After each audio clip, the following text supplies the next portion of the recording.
السلام علیکم ورحمۃ اللہ وبرکاتہ نحمده ونصلی علی رسولہ الکریم اما بعد فاعوذ باللہ من الشیطان الرجیم بسم اللہ الرحمن الرحیم رب اشرح لی صدری ویسر لی امری واحلل عقدۃ من لسانی یفقہوا قولی۔ 22واں پارہ شروع کرتی ہوں اللہ کے نام سے جو بے انتہا مہربان نہایت رحم فرمانے والا ہے۔ وَمَن يَقْنُتْ مِنكُنَّ لِلَّهِ وَرَسُولِهِ وَتَعْمَلْ صَالِحًا نُؤْتِهَا أَجْرَهَا مَرَّتَيْنِ وَأَعْتَدْنَا لَهَا رِزْقًا كَرِيمًا۔ نبی کی بیویوں، تم میں سے جو کوئی اللہ اور اس کے رسول کی اطاعت کرے گی اور نیک عمل کرے گی اس کو ہم دوہرا اجر دیں گے، دگنا اجر عام لوگوں کے مقابلے میں، کیونکہ ازواج مطہرات ہمارے لیے رول ماڈل ہیں، ہمارے لیے قائدانہ مقام رکھتی ہیں، یعنی لیڈرشپ کے رول پر ہیں ہم خواتین کے لیے، تو جس کی ذمہ داری جتنی زیادہ ہوتی ہے اس کا اجر بھی اتنا ہوتا ہے۔ تو عام عورتوں کے مقابلے میں ان کی ذمہ داری زیادہ تھی، کس اعتبار سے؟ ایک تو نبی صلی اللہ علیہ وسلم کی بیوی ہونے کے اعتبار سے، اور دوسرے امت کی رہنمائی کرنے کے اعتبار سے، کیونکہ آپ کے پاس ہر طرح کے لوگ مختلف طرح کے مسائل پوچھنے کے لیے آتے تھے اور آپ ان کے لیے ایک معلمہ کی حیثیت بھی رکھتی تھی، خصوصاً حضرت عائشہ رضی اللہ تعالی عنہا۔ تو جب کسی کے اوپر ذمہ داری زیادہ ہوتی ہے تو اس کا اجر بھی زیادہ ہوتا ہے۔ وَآتَدْنَا لَهَا رِزْقًا كَرِيمًا، اور ہم نے اس کے لیے رزق کریم مہیا کر رکھا ہے، یعنی انہوں نے چونکہ دنیا کے مقابلے میں آخرت کو ترجیح دی تھی، دنیا کی زیب و زینت اور رونق کو چھوڑ دیا تھا، دنیا میں مشقتیں برداشت کی تھی، نبی صلی اللہ علیہ وسلم کے ساتھ بھوک پیاس برداشت کی تھی اور ہر طرح کی تکالیف میں آپ کا ساتھ دیا تھا اور آپ کو چھوڑا نہیں تھا، جبکہ ان کو اختیار دے دیا گیا تھا کہ اگر وہ دنیا چاہتی ہیں تو انہیں کچھ دے دلا کر دنیا دے کر رخصت کر دیا جائے گا، لیکن انہوں نے دنیا کے مقابلے میں آخرت کو ترجیح دی۔ جب انہوں نے آخرت کو ترجیح دی تو اللہ سبحانہ وتعالیٰ نے ان کو عام لوگوں کے مقابلے میں دگنے اجر اور دگنے انعام کی بشارت دی۔ پھر فرمایا یا نساء النبی لستن کأحد من النساء ان اتقیتن فلا تخضعن بالقول فیطمع الذی فی قلبہ مرض وقلن قولا معروفا۔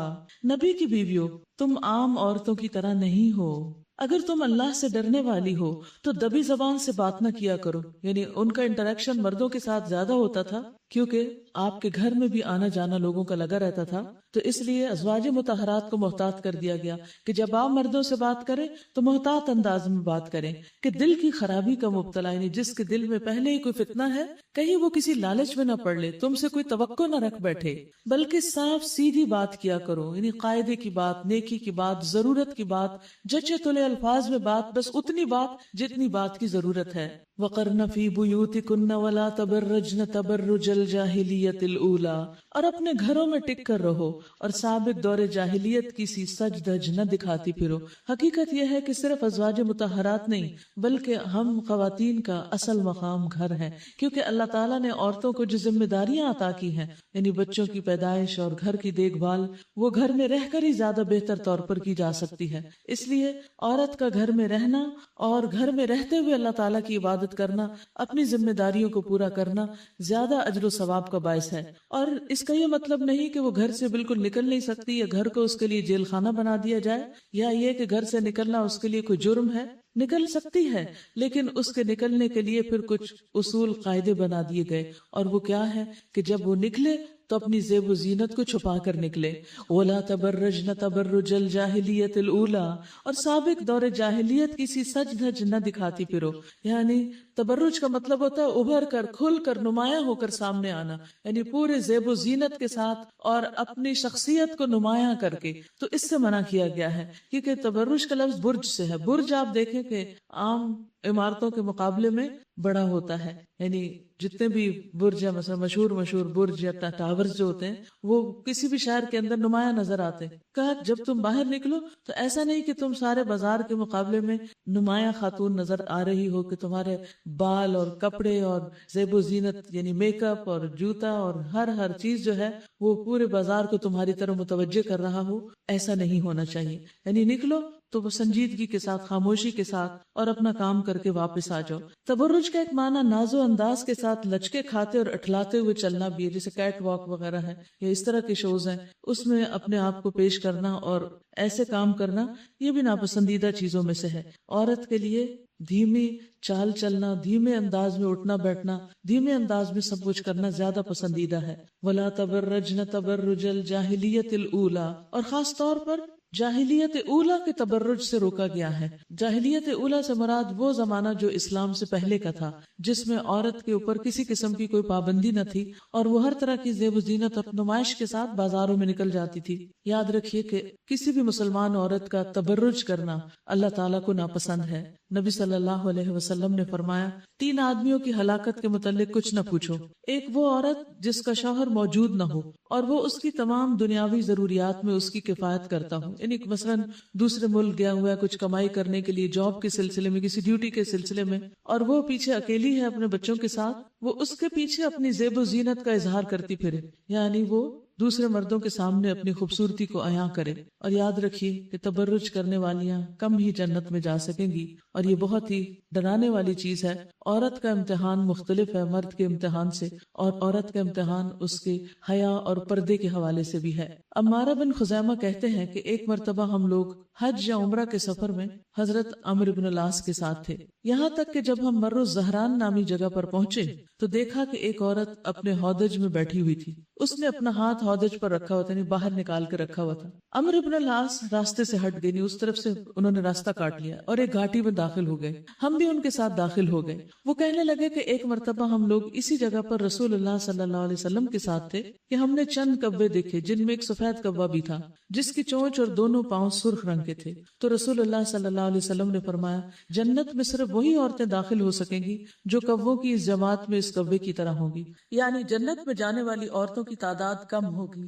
حسن کہتے ہیں کہ اس عورت کے دونوں ہاتھوں میں انگوٹھیاں اور سجاوٹ تھی، اور اس نے اپنے دونوں ہاتھ سامنے کیے ہوئے تھے، یعنی انگوٹھیاں اور نیل پالش وغیرہ لگا کے بالکل مرد آ رہے سامنے، اور سامنے سے یوں ہاتھ دکھایا ہوا ہے۔ یعنی جو چیز زینت ہے، نمائش ہے، اسے چھپا کر رکھنا چاہیے، نہ کہ مردوں کے سامنے نمایاں کر کے۔ یعنی ٹھیک ہے، بس بے وقت ضرورت عورت جو ہے وہ باہر جاتی ہے، خرید و فروخت کرتی ہے، سامان کا لین دین کرتی ہے، ویسے مردوں کے ساتھ کوئی ڈیلنگ کرتی ہے تو ایسی صورت میں اس کو سادگی اختیار کرنی چاہیے، نہ کہ خود کو سجا بنا کے دوسروں کے سامنے پیش کرنا چاہیے۔ وَأَقِمْنَ الصَّلَاةَ، اور نماز قائم کرو، وَآتِينَ الزَّكَاةَ، اور زکوٰۃ ادا کرو، وَأَطِعْنَ اللَّهَ وَرَسُولَهُ، اور اللہ اور اس کے رسول کی اطاعت کرو۔ ایسا نہ سمجھو کہ تم نبی کی بیویاں ہو اس لیے وہ تمہارے شوہر ہیں تو تم ان کے مقام کو کم پہچانو، نہیں، وہ تمہارے شوہر ہونے کے علاوہ اللہ کے رسول بھی ہیں، اس لیے رسول ہونے کے اعتبار سے وہ جو بھی حکم تمہیں دیتے ہیں وہ تم مانتی چلی جاؤ۔ ویسے تو شوہر ہونے کے اعتبار سے بھی جو جائز اور درست بات ہوتی ہے اس کو ماننا عورت پر لازم ہوتا ہے، لیکن اللہ کے رسول تو پھر اللہ کے رسول ہیں، اس حیثیت میں بھی آپ کے تمام احکامات ان پر لاگو ہوتے تھے۔ انما یرید اللہ لیذھب عنکم الرجس اہل البیت ویطہرکم تطہیرا، یہ سارے احکامات کیوں دیے گئے؟ سپریس کرنے کے لیے، یا عورت کو مصیبت میں ڈالنے کے لیے، یا پیچھے دھکیلنے کے لیے؟ نہیں، اللہ تو یہ چاہتا ہے کہ تم اہل بیت نبی سے گندگی کو دور کر دے اور تمہیں پوری طرح پاک کر دے، کیونکہ عورت جب نمایاں ہو کے نکلتی ہے تو مردوں کی بری نگاہیں عورت پر پڑتی جو اس کے لیے شر کا باعث بنتی ہیں، تو یہ ایک طرح کی گندگی ہوتی ہے۔ تو ازواج مطہرات کو کیا حکم دیا گیا کہ وہ اپنے آپ کو اس طرح چھپا لیں کہ مردوں کی بری نگاہیں ان پر پڑے ہی نہ، اور خصوصاً اگر عورت زیب و زینت کے ساتھ باہر نکلتی ہے تو اور زیادہ وہ مرد کو اٹریکٹ کرتی ہے، تو اس میں اور بھی برائی شامل ہو جاتی ہے۔ یاد رکھو اللہ کی آیات اور حکمت کی ان باتوں کو جو تمہارے گھروں میں پڑھی جاتی ہیں، سنائی جاتی ہیں، ان کو یاد رکھو، ان کا ذکر کرتی رہو، بے شک اللہ لطیف اور باخبر ہے۔ یعنی اللہ سبحانہ وتعالیٰ تک مخفی سے مخفی باتیں بھی، چھپی ہوئی باتیں بھی، سیکرٹس بھی، ہڈن خیالات جو کسی اور کو پتہ نہیں ہوتے وہ بھی پہنچ جاتے ہیں۔ اس کو انڈر لائن کر لیجئے۔ یہاں پر ازواج مطہرات کو ایک بیوی کی حیثیت میں، مومن عورتوں کے لیے رول ماڈل کی حیثیت میں زندگی بسر کرنے کی جب بات کی گئی تو خاص طور پر ان کو ایک اہم ذمہ داری یہ بھی دی گئی کہ وَاذْكُرْنَ مَا يُتْلَى فِي بُيُوتِكُنَّ. وَاذْكُرْنَ کا لفظ جو ہے ایک ہے ذکر کرو، یاد کرتی رہو، خود پڑھتی رہو، اور ایک ہے اس کا چرچا کرتی رہو، یعنی دوسروں کو بھی پڑھاتی رہو، سکھاتی رہو. کیا چیز؟ مَا يُتْلَى فِي بُيُوتِكُنَّ، جو تلاوت کیا جاتا تمہارے اپنے گھروں میں، یعنی قرآن مجید جو اتر رہا ہے، اور نبی صلی اللہ علیہ وسلم جس کتاب کی تلاوت کرتے ہیں خود بھی اور تمہیں بھی تلقین کرتے ہیں، تو وہ پڑھتی رہو، یعنی اس کی تعلیم اور تعلم کا کام کرتی رہو. والحکمت، اور حکمت کی بات ہے، اور حکمت سے مراد نبی صلی اللہ علیہ وسلم کی احادیث ہے جو قرآن مجید کے علاوہ حکمت ہے. یعنی قرآن خود فل آف وزڈم ہے، حکمت ہے، لیکن نبی صلی اللہ علیہ وسلم کی جو احادیث ہے وہ خاص طور پر حکمت قرار پائیں. تو اس سے کیا پتہ چلتا ہے کہ عورت کے لیے بہترین پیشہ جو ہے، بہترین اس کا جاب جو ہے وہ ٹیچنگ ہے. یعنی ایک طرف اپنے گھر بار کو دیکھے اور دوسری طرف اپنے علم کو بڑھائے، سیکھے اور سکھائے اور اس کا ذکر کرتی رہے. ذکر کرنے میں صرف کلاس روم ٹیچنگ ہی نہیں آتی، کسی بھی طرح انسان اچھی باتوں کا ذکر کر سکتا ہے، مثلا لکھ کر، بول کر، ون آن ون بیس پر، کسی مجلس میں تذکرہ کر کے، لیکن انسان اس کو اپنی ڈیوٹی سمجھے. امت مسلمہ کے فرد ہونے کی حیثیت سے ہماری ذمہ داری بنتی ہے کہ ہم خیر کی باتیں دوسروں کے ساتھ شیئر کرتے رہیں، اور جو کچھ بھی ہم کریں گے اور جس جذبے اور جس نیت اور جس ارادے سے کریں گے وہ اللہ سبحانہ وتعالیٰ کو خوب معلوم ہے. ان اللہ کان لطیفا خبیرا. ان المسلمین والمسلمات والمؤمنین والمؤمنات والقانتین والقانتات والصادقین والصادقات والصابرین والصابرات والخاشعین والخاشعات والمتصدقین والمتصدقات والصائمین والصائمات والحافظین فروجهم والحافظات والذاکرین اللہ کثیرا والذاکرات اعد اللہ لهم مغفرة واجرا عظیما.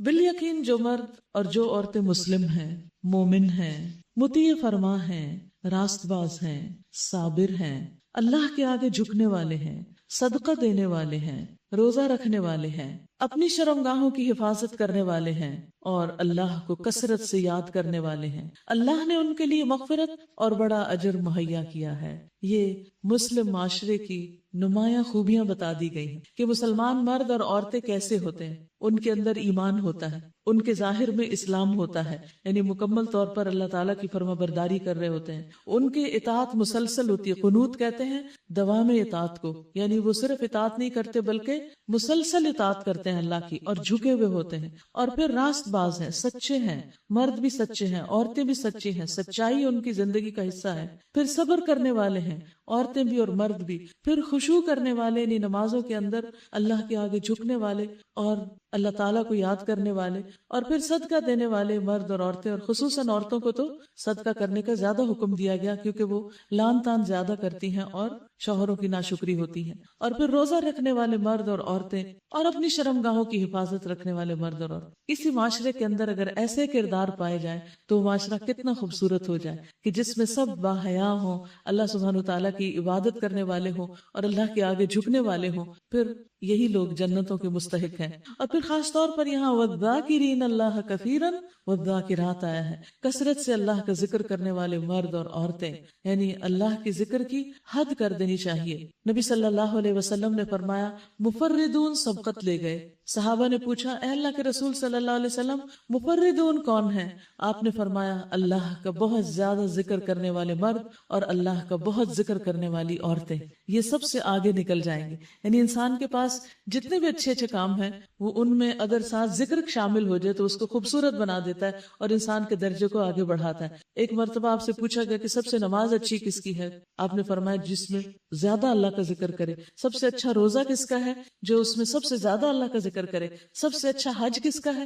جو اس میں سب سے زیادہ اللہ کا ذکر کرے. یعنی دیگر ساری عبادات کی خوبصورتی بھی کثرت سے اللہ تعالیٰ کا ذکر کرنے کے ساتھ ہی بنتی ہے. اور ایک اور روایت میں آتا ہے کہ مفردون وہ ہیں جو اللہ کے ذکر میں مشغول رہتے ہیں، یعنی سب سے زیادہ ان کی زندگی میں اللہ کے ذکر کی خوشبو ہوتی ہے. اعد اللہ لہم مغفرۃ واجرا عظیما، اللہ نے ان کے لیے مغفرت اور بہت بڑا اجر مہیا کر رکھا ہے. یعنی اللہ سبحانہ وتعالیٰ بھی ان کو ان کے اعمال کی پوری جزا دیں گے. وما کان لمؤمن، کسی مومن کے لیے جائز نہیں، ولا مؤمنۃ، اور کسی مومن عورت کے لیے، اذا قضى اللہ ورسولہ، کہ جب اللہ اور اس کا رسول کسی معاملے میں فیصلہ کر دیں، ان یکون لہم الخیرۃ من امرہم، امرہم، تو پھر اسے اپنے اس معاملے میں خود فیصلہ کرنے کا اختیار رہے. یعنی مومن مرد اور عورت کیسے ہوتے ہیں کہ جب اللہ کا حکم آ جائے، اللہ کا فیصلہ آ جائے، تو پھر وہ اپنی مرضی نہیں کرتے، پھر وہ اللہ کا فیصلہ مانتے ہیں.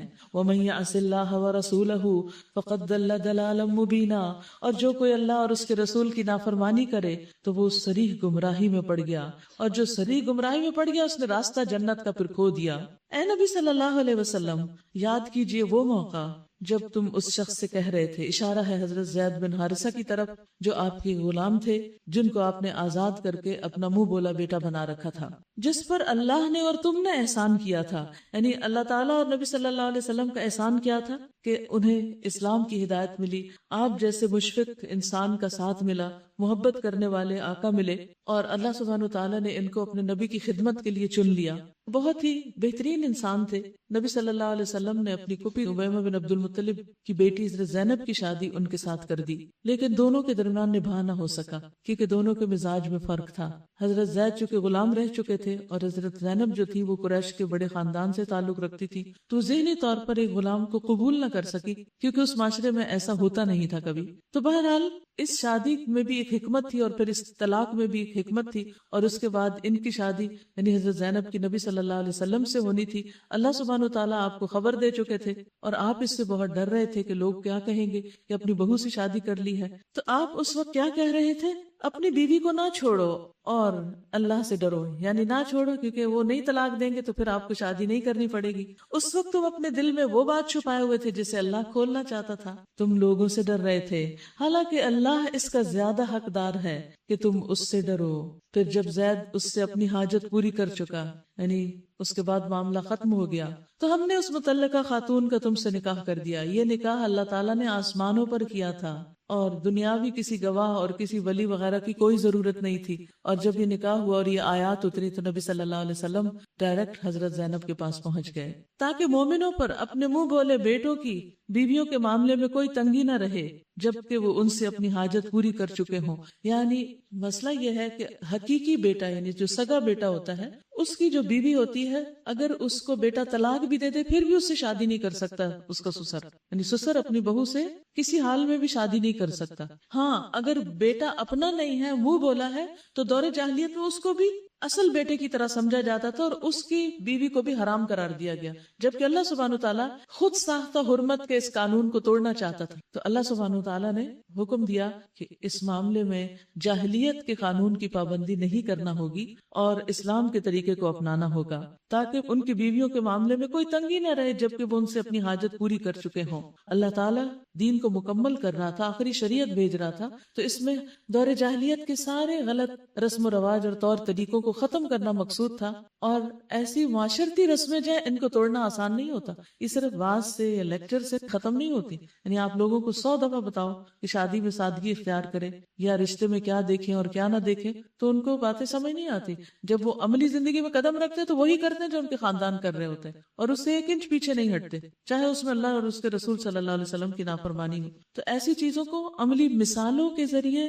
ختم کرنے کا سبق دیا جا رہا ہے. اور اللہ کا حکم تو عمل میں آنا ہی چاہیے تھا. نبی صلی اللہ علیہ وسلم پر کسی ایسے کام میں کوئی رکاوٹ نہیں ہے جو اللہ نے اس کے لیے مقرر کر دیا ہو، یعنی فرض کر دیا ہو. یہی اللہ کی سنت ان سب انبیاء کے معاملے میں رہی ہے جو پہلے گزر چکے ہیں. اور اللہ کا حکم ایک قطعی طے شدہ فیصلہ ہوتا ہے، یعنی ایسا نہیں کہ ایک دفعہ اللہ تعالیٰ حکم دے اور پھر تھوڑے دن کے بعد کہ نہیں چھوڑو کوئی بات نہیں، مانتے ہو تو مانو، نہیں مانتے تو نہیں مانو. نہیں، جو حکم اللہ نے دے دیا وہ تو پھر ماننا ہی پڑے گا.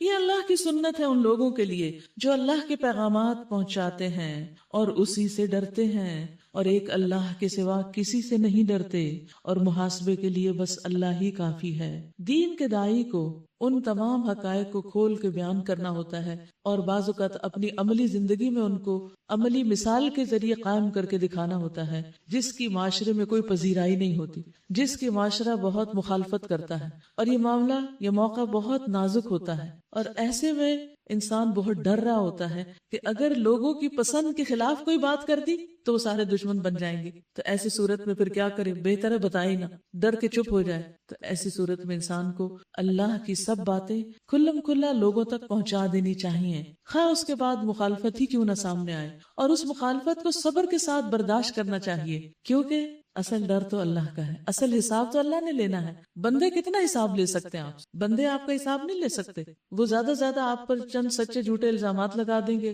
اور بات ختم. انڈر لائن کیجئے اس آیت کو، کیونکہ آپ سب بھی اللہ کا پیغام پہنچانے والے ہیں. الذین یبلغون رسالات اللہ ویخشونہ ولا یخشون احدا الا اللہ وکفی باللہ حسیبا. اور حساب لینے کے لیے اللہ کافی ہے. تو انسان کو بندوں کے حساب سے نہیں ڈرنا چاہیے، اللہ کے حساب سے ڈرنا چاہیے. اور جب اللہ کے حساب سے آپ ڈریں گے تو پھر آپ حق کو ضرور پہنچا دیں گے، خواہ وہ کڑوا ہی کیوں نہ ہو، خواہ لوگوں کے ناپسند ہی کیوں نہ ہو. ما کان محمد ابا احد من رجالکم ولکن رسول اللہ وخاتم النبیین. لوگوں، محمد تمہارے مردوں میں سے کسی کے باپ نہیں ہے مگر وہ اللہ کے رسول اور خاتم النبیین ہیں، اور اللہ ہر چیز کا علم رکھنے والا ہے.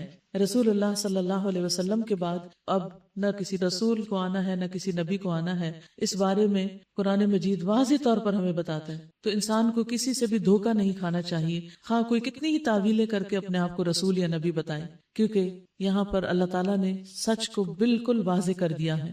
نبی صلی اللہ علیہ وسلم نے فرمایا، بنی اسرائیل کی سیاست ان کے انبیاء کیا کرتے تھے، یعنی دینی اور دنیاوی معاملات کو دیکھتے تھے. جب کوئی نبی وفات پا جاتا تو اس کی جگہ دوسرا نبی آ جاتا، اور یقیناً میرے بعد کوئی نبی نہیں ہے، اور ان قریب میرے بعد خلفاء ہوں گے اور بہت ہوں گے. خلفاء ہوں گے اور بہت ہوں گے، لیکن نبی کوئی نہیں ہوگا. صاف واضح طور پہ بتا دیا گیا. لیکن اس کے باوجود، آپ کی ان ساری کھلم کھلا تعلیمات کے باوجود، کچھ لوگوں نے نبوت کا جھوٹا دعویٰ کیا. معلوم ہے؟ تو رسول اللہ صلی اللہ علیہ وسلم نے فرمایا، بے شک میری امت میں 30 کذاب ہوں گے، جھوٹے لوگ، جھوٹے دعوے کرنے والے، جن میں سے ہر ایک یہ دعویٰ کرے گا کہ وہ نبی ہے، اور میں خاتم النبیین ہوں، میرے بعد کوئی نبی نہیں. اور نبی نہیں تو رسول بھی کوئی نہیں، کیونکہ رسالت تو کم لوگوں کو دی گئی، انبیاء بہت گزرے ہیں. تو آپ کے بعد نہ کوئی نبی نہ کوئی رسول. یاد رکھیے، یہ عقیدے کا معاملہ ہے، اور اس میں کمی بیشی انسان کی آخرت کو برباد کر سکتی ہے. سچے نبی کا انکار اور جھوٹے نبی کا اقرار اللہ کے انسان کو مجرم بنا دیتا ہے. تو ہمیں کرنا کیا ہے؟ سچے نبی کا اقرار اور جھوٹے نبی کا انکار. لکھ لیجئے اپنے پاس، سچے نبی کا اقرار اور جھوٹے نبی کا انکار کرنا ہے. یہ معاملہ دین کے بنیادی بیسک پلرز آف اسلام سے تعلق رکھتا ہے. وَقَانَ اللَّهُ بِكُلِّ شَيْءٍ عَلِيمًا، اور ہے اللہ ہر چیز کا علم رکھنے والا. یا ایھا الذین آمنوا اذکروا اللہ ذکرا کثیرا، اے لوگو جو ایمان لائے ہو، اللہ کو کثرت سے یاد کرو اور صبح و شام اس کی تسبیح کرتے رہو. آپ دیکھ رہے ہیں قرآن مجید میں کس کثرت کے ساتھ ذکر کے بارے میں آتا ہے، کیونکہ نماز بھی اللہ کے ذکر کے لیے، پھر الگ سے بھی کہا وَلَذِکْرُ اللَّهِ اکبر، اور پھر تسبیحات کا ذکر، اور پھر اللہ کی بڑائی بیان کرنے کا ذکر، وَكَبِّرْهُ تَكْبِيرًا، اور یہاں پھر اللہ کی تسبیح بیان کرنے کا ذکر. یہاں خاص طور پر ذکر کثیر کی بات کی گئی اور تسبیح کی بات کی گئی، یعنی تھوڑا ذکر نہیں، زیادہ کیا کرو. اپنا جائزہ لے لیجئے کہ ہمارا ذکر کتنا ہوتا ہے، روز کتنی تسبیحات پڑھتے ہیں، کتنا وقت اللہ کے ذکر میں لگاتے ہیں، اللہ کے ذکر کو کتنا وقت دیتے ہیں. آپ اپنے ٹائم سلاٹ کو دیکھیں، کون سا وقت آپ سارا وقت صرف اللہ کا ذکر کرتے رہتے ہیں. اسے یاد رکھیے کہ بہترین وقت ٹریولنگ کا ٹائم ہوتا ہے، جب آپ یہاں سے گھر جا رہے ہوتے ہیں. اگر تو گھر والے ساتھ نہ ہوں تو پھر تو آپ بہت سہولت سے ذکر کر لیتے ہیں، اور اگر گھر والے ساتھ بھی ہوں، چھوٹی موٹی ہلکی پھلکی کوئی بات چیت تبادلہ خیال ہو رہا ہو، تو ان بٹوین جو انٹرولز ہے، پھر ذکر شروع کر دینا چاہیے. اور بہترین ذکر یہ ہے کہ انگلیوں پر انسان کرے، تاکہ قیامت کے دن انگلیاں بھی گواہ بنے. اور پھر اس سے کیا ہوتا ہے کہ مثلاً آپ ذکر کر رہے تھے، اتنے میں کسی نے بات شروع کر دی اور آپ کی انگلی یہیں اٹکی ہوئی ہے، ادھر ہی اٹکائے رکھیں، جب بات ختم ہو تو آپ پھر آگے ذکر شروع کر دیں. ذکرن کثیرا، بہت زیادہ ذکر. نبی صلی اللہ علیہ وسلم نے فرمایا، بہترین عمل یہ ہے کہ جب تم دنیا سے رخصت ہو تو تمہاری زبان اللہ کے ذکر سے تر ہو. اللہ کے ذکر سے تر. مرتے وقت پیاس بہت لگتی ہے، لیکن روزے میں بھی آپ دیکھیں کہ جو لوگ اللہ کا ذکر کرتے رہتے ہیں ان کو پیاس کم لگتی ہے. پھر جیسے قرآن مجید کی تلاوت میں تھوڑے بہت آپ کو محسوس ہوتا ہے، لیکن ایک عجیب ٹھنڈک اور لذت بھی محسوس ہوتی. پڑھتے پڑھتے اپنے اندر ایک سرور پیدا ہو جاتا ہے، یعنی جیسے قرآن کی تلاوت بلند آواز سے آپ کر رہے ہوں. تو یہی حال ہے کہ مرنے سے پہلے جب جان نکلے گی، پہلے پاؤں سے نکلے گی، پھر پنڈلیوں سے نکلے گی، پھر پیٹ سے نکلے گی، پھر ہاتھ، بازو، اور حتیٰ کہ حلق میں آ جائے گی جان. اور اگر انسان کو ذکر کی عادت ہوگی تو اس وقت تک، جب تک اس کو کچھ بھی ہوش ہے، اس کی زبان اللہ کے ذکر میں مشغول ہوگی، کیونکہ باقی ساری چیزیں جو ہیں وہ جواب دے جاتی. پاؤں نہیں کام کرتے، انسان اٹھ کے نہیں بیٹھ سکتا، ہاتھوں سے کچھ پکڑ نہیں سکتا، آنکھوں سے دیکھ نہیں سکتا. ہاں، کان سنتے ہیں اور زبان بول سکتی ہے، اور اگر ہونٹ نہ ہل سکے تو صرف زبان بھی، یعنی زبان ہی آگے پیچھے ہوتی رہے تو بھی. تو کبھی نہ لیٹ کے اپنے آپ کو تصور کریں کہ میں ڈیڈ ہوں، مر رہی ہوں میں، اور مرنے کے بالکل قریب ہوں، اور اس وقت جو تھکاوٹ اور تکلیف اور پینز جسم کے اندر ہوگی تو میں اس وقت کیسے ذکر کروں گی؟ کیونکہ آپ صلی اللہ علیہ وسلم نے فرمایا جب دنیا سے تم جاؤ تو تمہارے زبان پہ اللہ کا ذکر ہو۔ آپ نے وہ کتاب شاید پڑھی ہو یا اس کے بارے میں سنا ہو جس میں تقریباً 100 ایسے لوگوں کے واقعات موت کے قریب کے ذکر کیے گئے ہیں کہ جن کے یہ آخری ورڈز ریکارڈ کیے گئے کہ آخر وقت میں وہ کیا بولتے ہیں۔ کوئی بیٹے کو پکارتا ہے، کوئی گانا گا رہا ہے، کوئی میچ کے اوپر تبصرہ کر رہا ہے، اتنے سکور ہو گئے، اتنے سکور ہو گئے، کوئی اور اسی طرح کی باتیں کر رہا ہے۔ تو ہر شخص وہ باتیں کر رہا تھا جو وہ زندگی بھر کرتا تھا، جو زندگی میں سب سے زیادہ اس کو پسند تھی، وہ موت کے وقت کر رہا تھا۔ تو ہمیں اگر زندگی میں عام دنوں میں ہمیں ذکر زیادہ کی عادت ہوگی تو انشاءاللہ مرتے وقت بھی خود بخود آٹومیٹکلی زبان پر اللہ کا ذکر آ جائے گا۔ رسول اللہ صلی اللہ علیہ وسلم کثرت کے ساتھ یہ کلمات پڑھتے تھے، سبحان اللہ و بحمدہ، استغفر اللہ و اتوب الیہ۔ پھر اسی طرح آپ دیکھیے کہ صبح اور شام زیادہ ذکر کرنے کی اہمیت، سارا دن بھی کرو لیکن صبح اور شام کا ذکر یہاں کیا گیا، سبحوہ بکرۃ و اصیلا۔ رسول اللہ صلی اللہ علیہ وسلم نے فرمایا جو شخص فجر کی نماز باجماعت پڑھنے کے بعد بیٹھ کر اللہ کا ذکر کرتا رہتا ہے، یعنی وہیں پر یہاں تک کہ سورج نکل آئے، پھر 2 رکعتیں پڑھے، اس کے لیے 1 حج اور عمرے کا ثواب ہے۔ کتنے لوگوں کو حج کا شوق ہوتا ہے اور عمرے کا، سب کو، تو یہ روز حج عمرہ کیا، ٹھیک ہے۔ یعنی جو شخص فجر پڑھ کے بیٹھا رہے تو کیا کرے، بیٹھ کے قرآن کی تلاوت شروع کر دے، اتنی دیر کرتا رہے جب تک کہ سورج نکل آئے۔ سورج نکلنے کے 10-12 منٹ کے بعد کیا ہوتا ہے، اشراق کا وقت ہو جاتا ہے، 2 رکعت پڑھے اور پھر مصلی سے اٹھے تو حج اور عمرے کا ثواب۔ آپ صلی اللہ علیہ وسلم نے 3 بار یہ بات دہرائی، 3 بار فرمایا پورا پورا پورا پورا حج عمرے کا ثواب، پورا حج عمرے کا ثواب، پورا حج عمرے کا ثواب۔ پھر اسی طرح سبحان اللہ بکرۃ و اصیلا کہنے کا بھی بہت اجر ہے، کیونکہ اس میں بکرۃ و اصیلا کا ذکر آیا ہے۔ ابن عمر فرماتے ہیں کہ ہم رسول اللہ صلی اللہ علیہ وسلم کے ساتھ نماز پڑھ رہے تھے کہ لوگوں میں سے ایک آدمی نے کہا اللہ اکبر کبیرہ والحمد للہ کثیرا وسبحان اللہ بکرۃ و اصیلا۔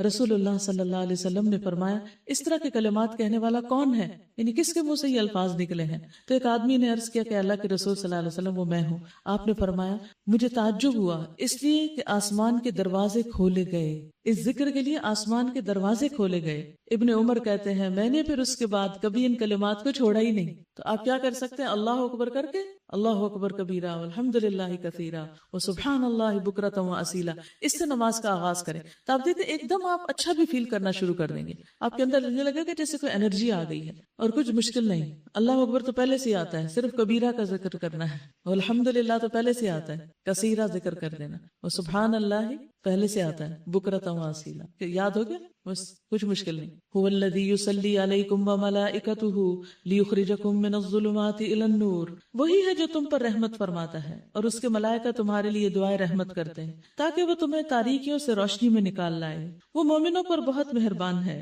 جس روز وہ اس سے ملیں گے ان کا استقبال سلام سے ہوگا اور ان کے لیے اللہ نے بڑا باعزت اجر فراہم کر رکھا ہے۔ اے نبی صلی اللہ علیہ وسلم ہم نے آپ کو بھیجا ہے گواہ بنا کر، بشارت دینے والا اور ڈرانے والا بنا کر، اور اللہ کی اجازت سے اس کی طرف دعوت دینے والا بنا کر، یعنی داعی الی اللہ وسراجا منیرا، اور روشن چراغ بنا کر۔ یہ نبی صلی اللہ علیہ وسلم کی مختلف حیثیتیں ہیں جو یہاں بیان کی گئی ہیں۔ بشارت دے دو ان لوگوں کو جو تم میں ایمان لائے ہیں، ان کے لیے اللہ کی طرف سے بڑا فضل ہے، اور ہرگز نہ دبو کفار و منافقین سے، کوئی پرواہ نہ کرو ان کی اذیت رسانی کی، اور بھروسہ کر لو اللہ پر، اللہ ہی اس کے لیے کافی ہے کہ آدمی اپنے معاملات اس کے سپرد کر دے۔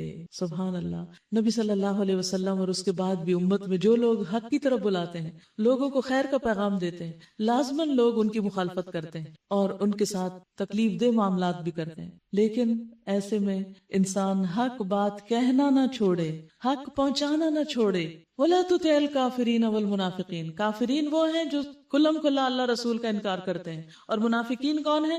جو مسلمانوں کی صفوں میں شامل ہیں لیکن پھر اسلام کے اوپر نکتہ چینیاں کرتے ہیں۔ ایسے بھی لوگ ہوتے ہیں کہ جو قرآن پڑھتے بھی ہیں اور پھر انہیں اعتراض ہوتا ہے کہ قرآن میں مختلف باتوں کا ذکر کیوں کیا گیا ہے، عورت کے حقوق کے ذکر نہیں ہے، عورت کے اوپر بہت سی پابندیاں عائد کر دی گئی ہیں، عورت کو سبجوگیٹ کیا گیا ہے، اس کو پردے کا حکم دے کے اس کو چار دیواری میں بند کر دیا گیا ہے، اور اس کو معاشرے میں صحیح رول اپنا پلے کرنے کی اجازت نہیں۔ مومن تو ایسی باتیں نہیں کرتا، مومن تو دین کا علم سیکھتا ہے، سمجھتا ہے، اپنی حدود کو جانتا ہے اور اس کے مطابق اپنا رول پلے کرتا ہے۔ تو یاد رکھیے، اگر آپ مسلمان بھی ہیں اور پھر قرآن و سنت کا مذاق اڑاتے ہیں، اگر آپ مسلمان ہیں اور پھر قرآن و سنت کے احکامات پر آپ کو اعتراضات ہیں، یا آپ کے دل میں کوئی شک ہے، یا آپ کے دل میں کوئی گھٹن ہے، تو پھر آپ کو اللہ مومن نہیں منافق کی کیٹیگری میں رکھتا ہے۔ اسی لیے دو مخالفت کرنے والے گروہوں کا ذکر کیا گیا اور فرمایا وَدَعْ أَذَاهُمْ، ان کی اذیتوں کو چھوڑو،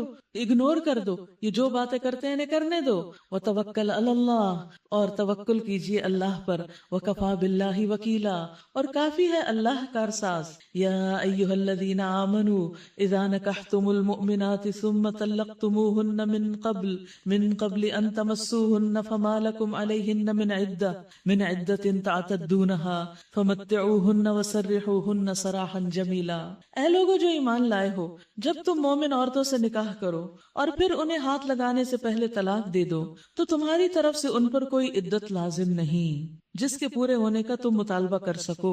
یعنی اگر لڑکی کا نکاح ہوا اور رخصتی نہیں ہوئی اور رخصتی سے پہلے ہی طلاق دے دی تو پھر عورت پر عدت نہیں ہوگی، لہٰذا انہیں کچھ مال دو اور بھلے طریقے سے رخصت کر دو۔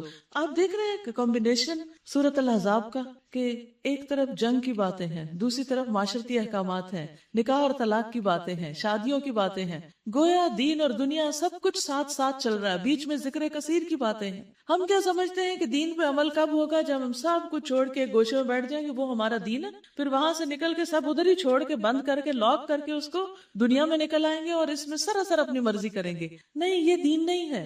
اسلام ایسا دین ہے جس میں دین اور دنیا ہینڈ ان ہینڈ، ساتھ ساتھ بالکل برابر میں چلتے ہیں۔ دنیا میں جو کچھ ہم کرتے ہیں وہ سب دین بن جاتا ہے اگر ہم اللہ کی مرضی کے مطابق کرتے ہیں۔ اور دوسری بڑی اہم بات جو مجھے سورۃ الاحزاب پڑھ کے ہمیشہ محسوس ہوتی ہے کہ زندگی مسلسل جد و جہد کا نام ہے۔ کبھی ایک بکھیڑا ہے، کبھی اس سے نکلتے تو دوسرا ہے، اس سے نکلتے تو تیسرا ہے، چوتھا ہے۔ جو راستے میں آتا چلا جائے کرتے چلے جاؤ، اپنے فرائض پورے کرتے چلے جاؤ، کسی بہت اچھے وقت کے انتظار میں مت بیٹھو، کیونکہ اگر وہ جو پنجابی میں کہتے ہیں نا سوچی پیا تو بندہ گیا، یعنی اگر سوچتے رہ گئے کہ اچھا اب کروں کہ کب کروں، کروں کہ نہ کروں، تو پھر کیا، پھر گئے تم، پھر کچھ نہیں ہوگا۔ تو آپ سب بھی اپنے لیے رکھیں، کچھ نہ سوچیں اچھا ابھی تو رمضان ہے، اچھا یہ کام رمضان کے بعد، یہ کام رمضان کے بعد، جو ہو سکتا ہے وہ ابھی کر لیں، اور جو رمضان کے بعد ہونے کا ہوگا پھر وہ وہاں کر لیں۔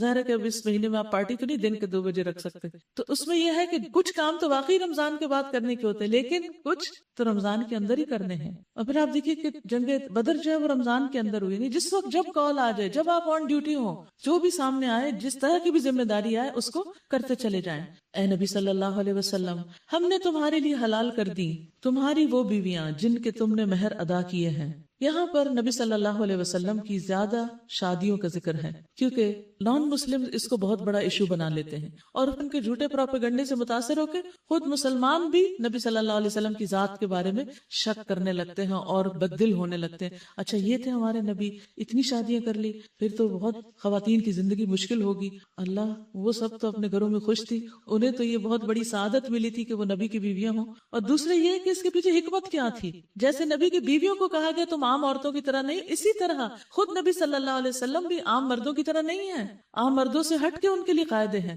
آپ کی رسپانسبلٹیز زیادہ ہیں اور مختلف طریقے کی ہیں جن کو نبھانے کے لیے ان شادیوں کی ضرورت تھی۔ ورنہ آپ حضرت خدیجہ کے ساتھ 25 سال ایک نکاح میں رہے اور اس کے بعد حضرت سودا سے شادی کی جو پھر بیوہ خاتون تھی اور وہ خوبصورت بھی نہیں تھی، بھاری بھرکم تھی، اور ان کے ساتھ بھی کافی عرصہ اکیلے رہے، پھر اس کے بعد حضرت عائشہ سے شادی کی۔ تو یہاں پر یہ بتا دیا گیا کہ وہ بیویاں آپ کے لیے حلال ہیں جن کے آپ نے مہر دی ہو، تاکہ عام مومن مرد بھی خواتین کے حقوق مہر کی ادائیگی کی پابندی کریں۔ اور وہ عورتیں جو اللہ کی عطا کردہ لونڈیوں میں سے تمہاری ملکیت میں آئیں، جیسے حضرت کون تھی؟ ماریا، اور تمہاری وہ چچا زاد اور پھوپھی زاد اور مامو زاد اور خالہ زاد بہنیں جنہوں نے تمہارے ساتھ ہجرت کی ہے، اور وہ مومن عورتیں جس نے بھی اپنے آپ کو نبی کے لیے ہبہ کیا ہو، اگر نبی ان کو نکاح میں لینا چاہے۔ اب کوئی عورت ایسے نہیں کر سکتی کسی مرد کے لیے خود کو ہبہ، لیکن یعنی خود پروپوز کر دینا، لیکن نبی صلی اللہ علیہ وسلم کے لیے اس بات کی بھی رخصت رکھی گئی، خالصۃ لک من دون المؤمنین، یہ خالص آپ کے لیے ہے دوسرے مومنوں کے علاوہ۔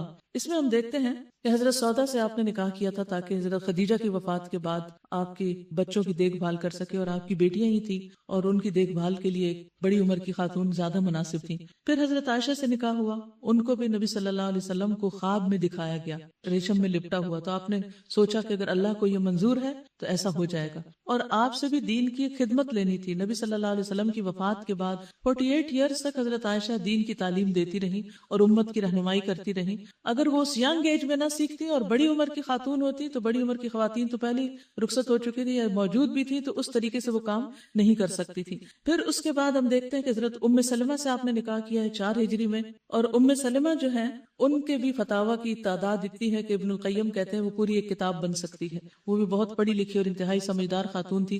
صلح حدیبیہ کے موقع پر انہوں نے ہی آپ صلی اللہ علیہ وسلم کو مشورہ دیا تھا کہ آپ اپنا احرام کھول دیں اور بال منڈا دیں، تو باقی لوگ بھی آپ کی عملی مثال سے آپ کی پیروی کریں گے۔ ام سلمہ جو تھی وہ ابو جہل اور خالد بن ولید کے خاندان سے تھی، تو اس کی وجہ سے کیونکہ آپ اس خاندان کے داماد بن گئے تھے تو ان کی ایک طرح سے دشمنی اس بنا پر بھی کم ہو گئی۔ پھر اسی طرح حضرت زینب آپ کی 5ویں بیوی تھی جن کا نکاح کس نے کیا؟ اللہ سبحانہ وتعالیٰ۔ تو کیا اعتراض ہو سکتا ہے کسی مومن کو اللہ تعالیٰ کے نکاح کرنے پر جو خود انہوں نے نبی صلی اللہ علیہ وسلم سے کیا اور کسی سے پوچھا نہیں؟ پھر اسی طرح یہ ہے کہ حضرت ریحانہ اور حضرت جویریہ اور حضرت صفیہ جو تھی یہ یہودی خاندانوں سے تھی، اور یعنی ایک طرح سے ان کے ساتھ بھی ریلیشن شپ بہتر ہوئے۔ پھر اسی طرح حضرت ماریہ قبطیہ تو خیر غلام عورت تھی۔ پھر حضرت ام حبیبہ جو تھی وہ ابو سفیان کی بیٹی تھی۔ تو عربوں کا نظام ایک قبائلی نظام تھا، وہاں پر شادیوں کے ذریعے بہت سے معاملات کا تصفیہ کیا جاتا ہے یا بہت سے معاملات کو سلجھایا جاتا ہے، لیکن سب سے بڑی بات یہ ہے کہ یہ سب کچھ اللہ کے حکم سے ہوا، اور اللہ سبحانہ تعالیٰ نے اس کی اجازت آپ کو دی۔ اس لیے جب اللہ تعالیٰ کسی چیز کو جائز اور حلال قرار دے دے تو کسی دوسرے کے دل میں کوئی برا گمان بھی نہیں آنا چاہیے۔ یہ رعایت خالصتاً تمہارے لیے ہے، دوسرے مومنوں کے لیے نہیں ہے۔ ہم کو معلوم ہے کہ عام مومنوں پر ان کی بیویوں اور لونڈیوں کے بارے میں ہم نے کیا حدود عائد کی ہیں، تمہیں ان حدود سے ہم نے اس لیے مستثنا کیا ہے تاکہ تمہارے اوپر کوئی تنگی نہ رہے، اور اللہ غفور الرحیم ہے۔ تم کو اختیار دیا جاتا ہے کہ اپنی بیویوں میں سے جس کو چاہو اپنے سے الگ رکھو، جسے چاہو اپنے ساتھ رکھو، جسے چاہو الگ رکھنے کے بعد اپنے پاس بلا لو، یعنی آپ سے کسی قسم کا کوئی حساب نہیں لیا جائے گا۔ اس معاملے میں تم پر کوئی مذائقہ نہیں، اس طرح زیادہ متوقع ہے کہ ان کی آنکھیں ٹھنڈی رہیں گی اور وہ رنجیدہ نہ ہوں گی، اور جو کچھ بھی تم ان کو دو گے اس پر وہ سب راضی رہیں گی۔ یعنی فرض نہ ہونے کے باوجود بھی آپ صلی اللہ علیہ وسلم نے ان کے ساتھ پورا انصاف کیا تھا، اور اس وجہ سے پھر وہ خوش بھی بہت تھی آپ سے۔ اللہ جانتا ہے جو کچھ تم لوگوں کے دلوں میں ہے، اللہ جانتا ہے، لہٰذا اپنے دلوں کو صاف کرنا ضروری ہے، اور اللہ علیم اور حلیم ہے۔ اس کے بعد تمہارے لیے دوسری عورتیں حلال نہیں، اور نہ اس کی اجازت ہے کہ ان کی جگہ اور بیویاں لے آؤ، خواہ ان کا حسن تمہیں کتنا ہی پسند کیوں نہ ہو، البتہ لونڈیوں کی تمہیں اجازت ہے، اللہ ہر چیز پر نگران ہے۔ یا ایھا الذین آمنوا لا تدخلوا بیوت النبی الا ان یؤذن لکم الی طعام غیر ناظرین اناہ۔ اے لوگوں جو ایمان لائے ہو، نبی صلی اللہ علیہ وسلم کے گھروں میں بلا اجازت نہ چلے جایا کرو، نہ کھانے کا وقت تاکتے رہو، ہاں اگر تمہیں کھانے پر بلایا جائے تو ضرور آؤ، مگر جب کھانا کھا لو تو منتشر ہو جاؤ، باتیں کرنے میں نہ لگے رہو۔ نبی صلی اللہ علیہ وسلم کا گھر ایسا نہیں تھا جس میں کئی بیڈ رومز ہوں اور پھر ڈائننگ ہو اور مختلف طرح کی اس میں فیسلٹیز ہوں۔ ہر زوجہ محترمہ کا ایک کمرہ ہوتا تھا، اور اگر اس میں کوئی مرد بھی آ کے بیٹھ جائے تو وہ بیوی کدھر جائے، وہ کیا کرے؟ حضرت زینب کا نکاح ہوا، ان کو اسی کمرے میں ایک طرف وہ بیٹھی ہوئی تھی اور ایک طرف جن لوگوں کو ولیمے کی دعوت کے لیے بلایا گیا تھا وہ کھانا کھا کے گئے، اور کچھ لوگ بیٹھ کے باتیں شروع ہو گئے۔ اب نبی صلی اللہ علیہ وسلم نے ادھر ادھر چکر بھی لگایا، واپس آئے، آپ شرما رہے تھے، خود کچھ نہیں کہہ سکتے تھے، تو اللہ سبحانہ تعالیٰ نے آیات نازل کر دی۔ اور ہمیں بھی ایٹیکیٹس یہ جاننے چاہیے، خصوصاً ڈنر پر اگر کوئی بلائے تو رات بہت دیر تک نہیں بیٹھنا چاہیے، کیونکہ پھر گھر والوں کو بھی تکلیف ہوتی ہے، ان کی پرائیویسی میں خلل آتا ہے، سونے کا ٹائم ہوتا ہے، تاخیر سے سونے سے پھر فجر کی نماز بھی جانے کا اندیشہ ہوتا ہے، یا تہجد تو ضرور متاثر ہوتے ہیں۔ مگر جب کھانا کھا لو تو منتشر ہو جاؤ، باتیں کرنے میں نہ لگے رہو۔ اور یہاں ایک اور حرکت پر بھی پکڑ کی گئی ہے کہ یہ مت دیکھو کہ کس گھر میں کب کھانا پکتا ہے اور اس کی خوشبو جب آنے لگے تو اس وقت جا کے بیٹھ جاؤ کہ اب تو یہ صلح ماریں گے، جسے کہتے ہیں پنجابی میں، کہ اب تو ضرور کھانا کھلائیں گے۔ تو یہ بھی ایک گھٹیا حرکت ہے کہ انسان عین کھانے کے وقت کسی کے گھر چلا جائے، الا کہ کوئی بہت مجبوری ہو، کسی دوسرے شہر سے آیا ہو یا پہلے سے اطلاع دے رکھی ہو تو اور بات ہے، اور پھر کھانا کھا کے وہاں براجمان نہ ہو جائے بلکہ چلے جائیں۔ تمہاری یہ حرکتیں نبی نبی کو تکلیف دیتی ہیں، مگر وہ شرم کے مارے کچھ نہیں کہتے۔ اللہ حق بات کہنے میں نہیں شرماتا، اس لیے اللہ تعالیٰ نے کھول کھول کے بتا دیا ہے تمہاری خرابیوں کو۔ نبی کی بیویوں سے اگر تمہیں کچھ مانگنا ہو تو پردے کے پیچھے سے مانگا کرو، پردے کے پیچھے سے۔ جی ہاں، مردوں کو یہ حکم دیا کہ سامنے سے نہیں، بغیر حجاب کے نہیں، حجاب کے پیچھے سے۔ کیوں حجاب؟ کیوں؟ اس آیت کو انڈر لائن کیجئے، یہ آیت حجاب کی ضرورت بتاتی ہے۔ یہ تمہارے اور ان کے دلوں کی پاکیزگی کے لیے زیادہ مناسب طریقہ ہے، یعنی اس سے دل پاکیزہ رہیں گے۔ حضرت انس کہتے ہیں کہ میں نبی صلی اللہ علیہ وسلم کا خادم تھا، بغیر اجازت آپ کے گھروں میں آتا جاتا تھا۔ ایک دن میں آیا تو آپ نے فرمایا میرے پیارے بیٹے ٹھہر جاؤ، تمہارے بعد ایک نیا حکم آیا ہے، اب بغیر اجازت اندر نہ آؤ، یعنی ان کے اوپر بھی اجازت ہوگی۔ پھر اسی طرح اس چیز سے بھی روک دیا گیا کہ کوئی مرد کسی عورت کے ساتھ اکیلے بیٹھے کسی کمرے میں، خواہ کوئی بھی کام ہو۔ رسول اللہ صلی اللہ علیہ وسلم نے فرمایا عورتوں کے پاس جانے سے بچو۔ اس پر انصار کے ایک صحابی نے عرض کیا یا رسول اللہ، دیور کے متعلق آپ کی کیا رائے ہے؟ بردر ان لا جو ہے۔ آپ نے فرمایا دیور یا سسرالی رشتہ دار تو موت ہے، یعنی یہ نہیں کہ سب گھر والے چلے جائیں اور دیور بھابھی اکیلے گھر میں رہ جائیں، یہ پسندیدہ نہیں۔ رسول اللہ صلی اللہ علیہ وسلم نے ممبر پر کھڑے ہو کر علل اعلان سب کو فرمایا کوئی آدمی آج کے دن کے بعد کسی عورت کے پاس جس کا شوہر موجود نہ ہو نہ جائے، یعنی ہسبینڈ کی ایبسنس میں کوئی مرد کسی عورت کے پاس نہ جائے۔ ہاں اگر اس کے ساتھ ایک یا دو آدمی ہو تو پھر حرج نہیں، کیونکہ بعض اوقات کام ہوتا ہے، ضرورت ہوتی ہے، بعض اوقات میڈیکل ریزنز ہوتی ہیں، بعض اوقات کورٹ کے مسائل ہوتے ہیں، یا کوئی بزنس ہوتا ہے جس میں مشورہ مشاورت کی ضرورت ہوتی ہے۔ تو ایسی صورت میں کیا حکم ہے کہ اگر ضرورت پڑے مرد کی کسی عورت سے بات کرنے کی یا اس سے کوئی کام ہو تو دو تین مرد اور بھی ساتھ ہوں، اکیلی عورت نہ ہو۔ جیسے آج کل ہمارے دفتروں کا کلچر بن گیا ہے، ایک لڑکی ایک لڑکا بیٹھ کے کام کر رہے ہیں، ہنسی مذاق چل رہا ہے، گپ شپ ہو رہی ہے، اسلامی لحاظ سے بالکل ممنوع ہے۔ آپ نے فرمایا کہ شیطان انسان کے جسم میں خون کی طرح دوڑتا ہے، تو شیطان جہاں موجود ہو وہ مرد اور عورت کا دل پاک کہاں سے رہنے دیں گے؟ تو دلوں کی پاکیزگی بھی ضروری ہے۔ ذالکم اطہر لقلوبکم وقلوبہن، یعنی کوئی یہ نہیں کہہ سکتا کہ ہم کون سا کوئی برا کام کر رہے ہیں، کیونکہ انسان بظاہر اچھا کام کرتے ہوئے بھی اگر اپنے دل پہ پھر قابو نہ رکھ سکے اور انجام کار میں کہیں برا کر بیٹھے تو پہلے سے ہی حد بندی کر دی گئی، سد ذریعہ کر دیا گیا کہ جس ذریعے یا جس راستے یا جس دروازے یا جس ونڈو سے حرام تک انسان جاتا ہے وہ ونڈو بند کر دی جائے۔ آپ بچوں کے ساتھ ایسا نہیں کرتے کہ اگر آپ نے کوئی ایسی چیز رکھی ہو کہ جس میں آپ کو ڈر ہو کہ ہاتھ ڈالیں گے یا خلل اندازی کریں گے تو آپ کیا کرتے ہیں؟ دروازہ ہی بند کر دیتے، لاک کر دیتے، چیز کو اوپر رکھ دیتے جہاں ان کا ہاتھ ہی نہ پہنچے۔ تو یہی چیز یہاں کی گئی ہے کہ چیز کو دور کر دو تاکہ پریشانی نہ اٹھانی پڑے۔ اگر ازواج مطہرات کے دلوں کی پاکیزگی کے لیے زیادہ بہتر ہے تو پھر عام لوگوں کی دلوں کی پاکیزگی کا کیا حال ہوگا؟ کیا عام لوگ ان سے زیادہ پاکیزہ ہیں؟ تمہارے لیے یہ ہرگز جائز نہیں کہ اللہ کے رسول کو تکلیف دو، اور نہ یہ جائز ہے کہ ان کے بعد ان کی بیویوں سے نکاح کرو، یہ اللہ کے نزدیک بہت بڑا گناہ ہے۔ تم خواہ کوئی بات ظاہر کرو یا چھپاؤ، اللہ کو ہر بات کا علم ہے۔ ان ذالکم کان عند اللہ عظیما، یہ یقیناً اللہ کے نزدیک بہت بڑی بات ہے۔ ان تبدوا شیئا او تخفوہ فإن اللہ کان بکل شیء علیما، لا جناح علیہن فی آبائہن ولا ابنائہن ولا اخوانہن ولا ابناء اخوانہن ولا ابناء اخواتہن ولا نسائہن ولا ما ملکت ایمانہن واتقین اللہ ان اللہ کان علی کل شیء شہیدا۔ ازواج نبی کے لیے اس میں کوئی مذائقہ نہیں کہ ان کے باپ، ان کے بیٹے، ان کے بھائی، ان کے بھتیجے، ان کے بھانجے، ان کے میل جول کی عورتیں اور ان کے مملوک گھروں میں آئیں، یعنی حرام رشتے نہیں، جو محرم رشتے ہیں وہ آتے رہیں۔ اے عورتوں، تمہیں اللہ کی نافرمانی سے پرہیز کرنا چاہیے، اللہ ہر چیز پر نگاہ رکھتا ہے۔ تو پردے کا اصل مقصد کیا ہے؟ قلب و نظر کی طہارت اور عصمت و عزت کی حفاظت، کیونکہ عورت کی عزت و عصمت بہت قیمتی ہے، عورت بہت پریشیس ہے، وہ مردوں کے لیے کھلونا نہیں۔ میری بیٹیاں جب چھوٹی تھی اور ان کو میں نے حجاب کروانے کے لیے کہا تو میں نے ان کو ایک مثال دی کہ جیسے سویٹ چیز کے اوپر مکھیاں آتی ہیں نا، تو اگر مکھی کو بیٹھنے دیا جائے تو کیا ہوگا؟ گندی ہو جائے گی، وہ چیز کھانے کے قابل نہیں رہے گی، بیکار ہو جائے گی۔ تو اسی طرح ایک عورت جو ہوتی ہے نا بہت سویٹ چیز ہوتی ہے، اور مردوں کی نگاہیں جو نا مکھیوں کی طرح ہے، تو آپ نے اپنے اوپر نہیں بیٹھنے دینی، آپ نے اپنے آپ کو ان سے بچا کے رکھنا ہے۔ وہ صرف اتنی بات تھی، بات سمجھ میں آ گئی کہ ہاں واقعی ہم کیوں اپنے اوپر مردوں کو نگاہیں ڈالنے دیں۔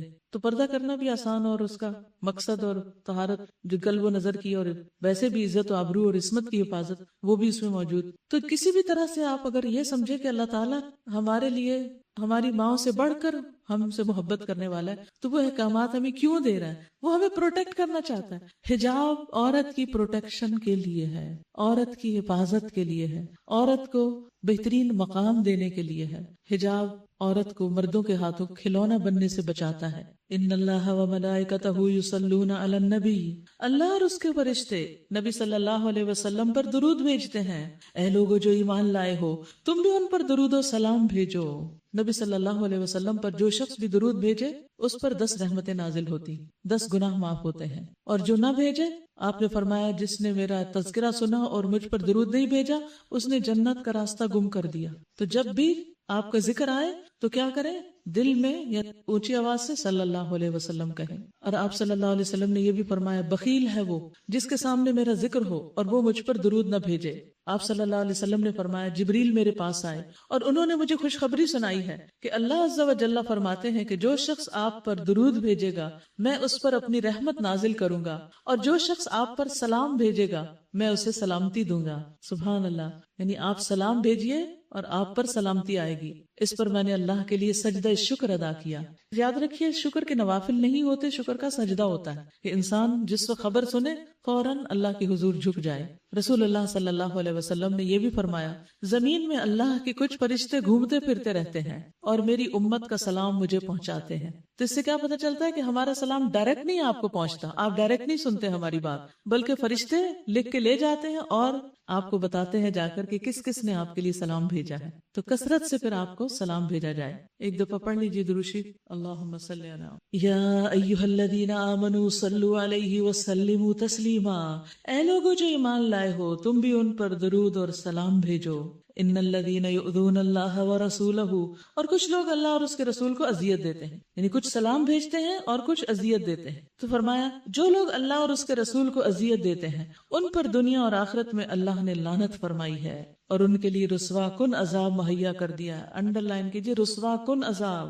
اور جو لوگ مومن مردوں اور عورتوں کو بے قصور اذیت دیتے ہیں انہوں نے ایک بڑے بہتان اور صریح گناہ کا وبال اپنے سر لے لیا ہے۔ کسی مومن مرد یا عورت کے اوپر الزام تراشی کرنا، اس کو ستانا، تنگ کرنا، صحابہ کے اوپر سب و شتم کرنا یا انبیاء کے بارے میں بری بات کرنا، کوئی بھی ایسی بات کہنا جو ان کی شان کے خلاف ہو، یہ کوئی معمولی جرم نہیں، اس کی سزا بہت بڑی ہے۔ یزید بن شجرہ کہتے ہیں کہ جہنم میں کنویں ہیں، ویلز، اور ہر کنویں میں سمندر کی ساحل کی طرح ساحل ہے، یعنی ہر کنویں کے ساتھ کھلی جگہ بھی ہے جس میں کیڑے مکوڑے اور سانپ ہیں، جیسے کہ بختی اونٹ کے، یعنی اونٹ جس کے اوپر ہمپ ہوتی ہے ایکسٹرا، اور اس میں سیاہ خچروں کی طرح، یعنی سیاہ گھوڑوں کی طرح بچھو ہیں۔ بس جب جہنم والے آگ کو ہلکا کرنے کا سوال کریں گے یا اللہ آگ کم کر دے، تو کہا جائے گا کہ ساحل کی طرف چلے جاؤ، تو انہیں یہ کیڑے مکوڑے ان کے ہونٹوں، پہلوؤں اور ہر جگہ سے پکڑ لیں گے، اور ان جگہوں پر جن پر اللہ چاہے گا ان کی سب کھال اتار دیں گے، نوچیں گے ان کو،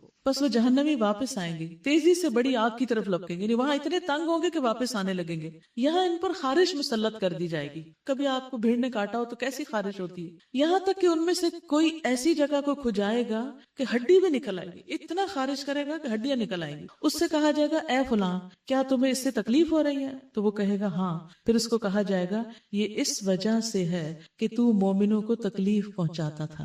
تو کسی کے اوپر جھوٹے الزام لگانا، اس کو ستانا، دراصل اپنے لیے بہت بڑی مصیبت کھڑی کرنا ہے۔ اس لیے پوری طرح اس سے بچنا چاہیے، کسی کے بارے میں کوئی بری بات زبان سے نہ نکلے، الا یہ کہ آپ واقعی یقین رکھتے ہیں اور وہ بھی ضرورت ہو تو تب کرے، ورنہ اس کو بھی منہ پہ لانے کی ضرورت نہیں ہے۔ تو سوچئے کہ ہماری وہ کون سی باتیں ہیں جن سے دوسروں کو اذیت پہنچتی ہے۔ یا ایھا النبی قل لأزواجک وبناتک ونساء المؤمنین یدنین علیہن من جلابیبہن ذالک ادنی ان یعرفن فلا یؤذین وکان اللہ غفورا رحیما۔ اے نبی صلی اللہ علیہ وسلم اپنی بیویوں اور بیٹیوں اور اہل ایمان کی عورتوں سے کہہ دیجئے کہ اپنے اوپر اپنی چادروں کے پلو لٹکا لیا کریں۔ صرف چادر پہننا کافی نہیں، چادر کا پلو بھی لٹکانا چاہیے، آگے کرنا چاہیے، چاہے اوپر سے گھونگھٹ نکالیں چاہے سائیڈ سے نقاب کریں، جو بھی کریں آیت کو مارک کر لیجئے، 59 ہے نمبر اس آیت کا، سورۃ الاحزاب کی۔ بہت سے لوگ یہ اعتراض کرتے ہیں کہ قرآن میں کہاں پردے کا حکم ہے، پردے کا حکم کہاں ہے؟ یہ ہے پردے کا حکم۔ کس کو کہا جا رہا ہے؟ نبی صلی اللہ علیہ وسلم کو۔ کیا حکم دیا جا رہا ہے؟ کہ آپ آگے پہنچائیے، کیونکہ اہم حکم تھا نا، اس لیے اللہ سبحانہ تعالیٰ نے آپ کے ذریعے پہنچایا۔ کس کس کو؟ سب سے پہلے تو اپنے گھر والیوں کو، اپنی بیویوں کو، کیونکہ وہ رول ماڈل ہیں، وہ قائد ہیں، لیڈرز ہیں۔ وہ بناتے کا پھر اپنی بیٹیوں کو کہیے، اور اس کے بعد وہ نساء المؤمنین۔ کیا مطلب ہے نساء المؤمنین؟ سب مومن عورتیں۔ تو کیا ہم مومن ہیں؟ ایمان کا دعویٰ کرتے ہیں نا، ہم سب سے خطاب ہے، کیا کریں؟ یدنین علیہن، ادنا علا کا مطلب ہوتا ہے اوپر سے لٹکانا، پلو لٹکانا، اوپر سے لٹکا لیں، من جلابیبہن، اپنی چادروں میں سے، یعنی چادروں کے کچھ پلو اپنے اوپر لٹکا لیا کریں، گھونگھٹ نکال لیا کریں۔ ذالک ادنا ان یعرفنا، یہ اس سے قریب ہے کہ وہ پہچان لی جائیں۔ فلا یؤذین، پھر اذیت نہ دی جائیں، یعنی دوسرے مردوں کو، منافقوں کو خاص طور پر پتہ چل جائے کہ یہ مومن شریف عورتیں ہیں اور یہ اپنا آپ کسی کے لیے پیش نہیں کرنا چاہتی اور نہ ہی کسی کے لیے زیب و زینت کا ذریعہ بننا چاہتی ہیں۔ وَكَانَ اللَّهُ غَفُورًا رَحِيمًا، اور اللہ تعالیٰ غفور الرحیم ہے۔ اس حکم کے بعد کیا کہیں گنجائش رہ جاتی ہے کہ ہماری خواتین اونچی ہیل کے جوتے پہن کے، گلے میں بال پھیلا کے، اور یا پھر پورے آگے پیچھے لٹے لٹکا کے، ٹائٹ کپڑے پہن کر اور ٹائٹ پاجامے پہن کر، سی تھرو دوپٹے یا بغیر دوپٹے کے ونڈو شاپنگ کرتی پھریں، یا جمعہ بازار میں سبزیاں اٹھاتی پھریں؟ ٹھیک ہے، ضرورت کے تحت آپ کو جانا پڑتا ہے، لیکن یہ بھی اگر گھر میں مرد موجود ہے تو اسے جانے دیں۔ ضرور آپ نے اپنی پسند کے ٹماٹر لانے، جو وہ لا دے گا اس کو پکا لیں۔ اگر ذائقہ اچھا نہیں بنے گا تو آپ کے ساتھ وہ بھی سفر کرے گا، آئندہ اچھا لے آئے گا، اس کو سکھا دے۔ تو اللہ سبحانہ وتعالیٰ ہمیں مشقتوں سے بچاتا ہے کہ ایسی جگہ جہاں مردوں کے ہجوم میں مت گھسیں اس میں۔ اور اگر کوئی نہیں ہے، بیوہ عورت ہے، شوہر ہے نہیں، بچے چھوٹے ہیں، لانا ہی پڑ رہا ہے، تو پھر کیا کریں؟ پوری طرح کور کر کے، پردہ کر کے پھر نکلے، اور ضرورت کی بات کر کے ضرورت کی چیز اٹھائیں اور گھر واپس آئے، نہ کہ ہر ڈھیر پہ جھانک کے دیکھیں یہاں کیا بک رہا ہے، اور اس جھانکنے میں اس مرد کو بھی ٹکر اور اس کو بھی ٹکر، اور وہ پلٹ کے پیچھے دیکھے۔ تو ان چیزوں سے پرہیز کرنا چاہیے، کیونکہ یہ اللہ سبحانہ وتعالیٰ ہمارے فائدے کے لیے کہہ رہے ہیں۔ وَكَانَ اللَّهُ غَفُورًا رَحِيمًا، اور ہے اللہ غفور الرحیم۔ تو گویا اس آیت سے پتہ چلتا ہے کہ حجاب مومن عورت کی آئیڈینٹی ہے، یعنی ایک ایمان والی حجاب سے پہچانی جاتی۔ ذالک ادنا، یہ زیادہ قریب بات ہے، ان یعرفنا، کہ وہ پہچان لی جائیں کہ ہاں وہ مسلمان عورت جا رہی ہے۔ اب ایک ہی بازار میں اگر مسلم، سکھ، ہندو عورت جا رہی ہو تو کیسے پتہ چلے گا کہ اس میں سے مسلم کون ہے؟ کپڑوں سے تو نہیں پتہ چلے گا، سٹائل سے تو نہیں، کیونکہ وہ تو مسلمان عورتیں بھی سارا انہی کا سٹائل کاپی کر رہی ہیں ہر چیز میں، تو وہ سٹائل سے تو بالکل ہی نہیں سمجھ آئے گی۔ تو کس چیز سے پتہ چلے گا؟ اس حجاب سے پتہ چلے گا۔ اور پھر کہنا قرآن میں حجاب کا حکم ہی نہیں، کس قدر ظلم کی بات ہے۔ پھر فرمایا اگر منافقین اور وہ لوگ جن کے دلوں میں خرابی ہے، اور وہ جو مدینہ میں ہیجان انگیز افواہیں پھیلانے والے ہیں، اپنی حرکتوں سے باز نہ آئے، تو ہم ان کے خلاف کارروائی کرنے کے لیے تمہیں اٹھا کھڑا کریں گے، پھر وہ اس شہر میں مشکل ہی سے تمہارے ساتھ رہ سکیں گے، اور ان پر ہر طرف سے لعنت کی بوچھاڑ ہوگی، جہاں کہیں پائے جائیں گے پکڑے جائیں گے اور بری طرح مارے جائیں گے۔ یہ اللہ کی سنت ہے جو ایسے لوگوں کے معاملے میں پہلے سے چلی آ رہی ہے، اور تم اللہ کی سنت میں کوئی تبدیلی نہ پاؤ گے۔ لوگ تم سے پوچھتے قیامت کی گھڑی کب آئے گی، مذاق کے طور پر، کہو اس کا علم تو اللہ ہی کو ہے، تمہیں کیا خبر، شاید کہ وہ قریبی آ لگی ہو۔ بہرحال یہ یقینی امر ہے کہ اللہ نے کافروں پر لعنت کی ہے اور ان کے لیے بھڑکتی ہوئی آگ مہیا کر دی ہے جس میں وہ ہمیشہ رہیں گے۔ اللہ اکبر۔ کوئی حامی و مددگار نہ پا سکیں گے جس روز ان کے چہرے آگ پر الٹ پلٹ کیے جائیں گے۔ اس وقت وہ کہیں گے کاش ہم نے اللہ اور رسول کی اطاعت کی ہوتی، اور کہیں گے اے ہمارے رب، ہم نے اپنے سرداروں اور بڑوں کی اطاعت کی اور انہوں نے ہمیں راہ راست سے بے راہ کر دیا۔ اے رب، ان کو دوہرا عذاب دے اور ان پر سخت لعنت کر۔ یا ایھا الذین آمنو، اے لوگو جو ایمان لائے ہو، ان لوگوں کی طرح نہ بن جاؤ جنہوں نے موسیٰ علیہ السلام کو اذیتیں دی تھیں، پھر اللہ نے ان کی بنائی ہوئی باتوں سے اس کی برات فرمائی اور وہ اللہ کے نزدیک باعزت تھا۔ اے ایمان لانے والو، اللہ سے ڈرو، یعنی لوگوں کی باتوں کو اللہ نے دور کر دیا، اللہ نے موسیٰ علیہ السلام کا دفاع کر دیا۔ اسی طرح اللہ تعالیٰ باقی مومنوں کا بھی دفاع کرتا ہے۔ ضرورت اس بات کی ہے کہ ہم اپنے آپ کو اللہ کے لیے خالص کر لیں۔ اے ایمان لانے والو، اللہ سے ڈرو اور ٹھیک بات کیا کرو، اللہ تمہارے اعمال درست کر دے گا اور تمہارے قصوروں سے درگزر فرمائے گا۔ جو شخص اللہ اور اس کے رسول کی اطاعت کرے اس نے بڑی کامیابی حاصل کر لی۔ ہم نے اس امانت کو آسمانوں اور زمین اور پہاڑوں کے سامنے پیش کیا تو وہ اسے اٹھانے کے لیے تیار نہ ہوئے اور اس سے ڈر گئے، مگر انسان نے اسے اٹھا لیا، بے شک وہ بڑا ظالم ظالم اور جاہل ہے۔ اس بار امانت کو اٹھانے کا لازمی نتیجہ یہ ہے کہ اللہ منافق مردوں اور عورتوں اور مشرک مردوں اور عورتوں کو سزا دے اور مومن مردوں اور عورتوں کی توبہ قبول کرے۔ اللہ درگزر کرنے والا اور رحیم ہے۔ سورۃ سبا۔ سورۃ سبا مکی سورت ہے۔ بسم اللہ الرحمن الرحیم۔ الحمد للہ الذی لہ ما فی السماوات وما فی الارض وَلَهُ الْحَمْدُ فِي الْآخِرَةِ وَهُوَ الْحَكِيمُ الْخَبِيرُ۔ شروع کرتی ہوں اللہ کے نام سے جو بے انتہا مہربان نہایت رحم فرمانے والا ہے۔ حمد اس اللہ کے لیے ہے جو آسمانوں اور زمین کی ہر چیز کا مالک ہے۔ ہر چیز، یعنی سوچئے یہ میرا جسم، یہ میری جان، میری روح، اس کا مالک بھی دراصل اللہ ہے۔ جب اس نے چاہا مجھے دنیا میں لایا اور جب چاہے گا لے جائے گا، اور آخرت میں بھی اسی کے لیے حمد ہے۔ وہ دانا اور باخبر ہے۔ جو کچھ زمین میں جاتا ہے اور جو کچھ اس سے نکلتا ہے اور جو کچھ آسمان سے اترتا ہے اور جو کچھ اس میں چڑھتا ہے، ہر چیز کو وہ جانتا ہے اور وہ رحیم اور غفور ہے۔ منکرین کہتے ہیں کیا بات ہے کہ قیامت ہم پر نہیں آ رہی ہے؟ کہو قسم ہے میرے عالم الغیب رب کی، وہ تم پر آ کر رہے گی۔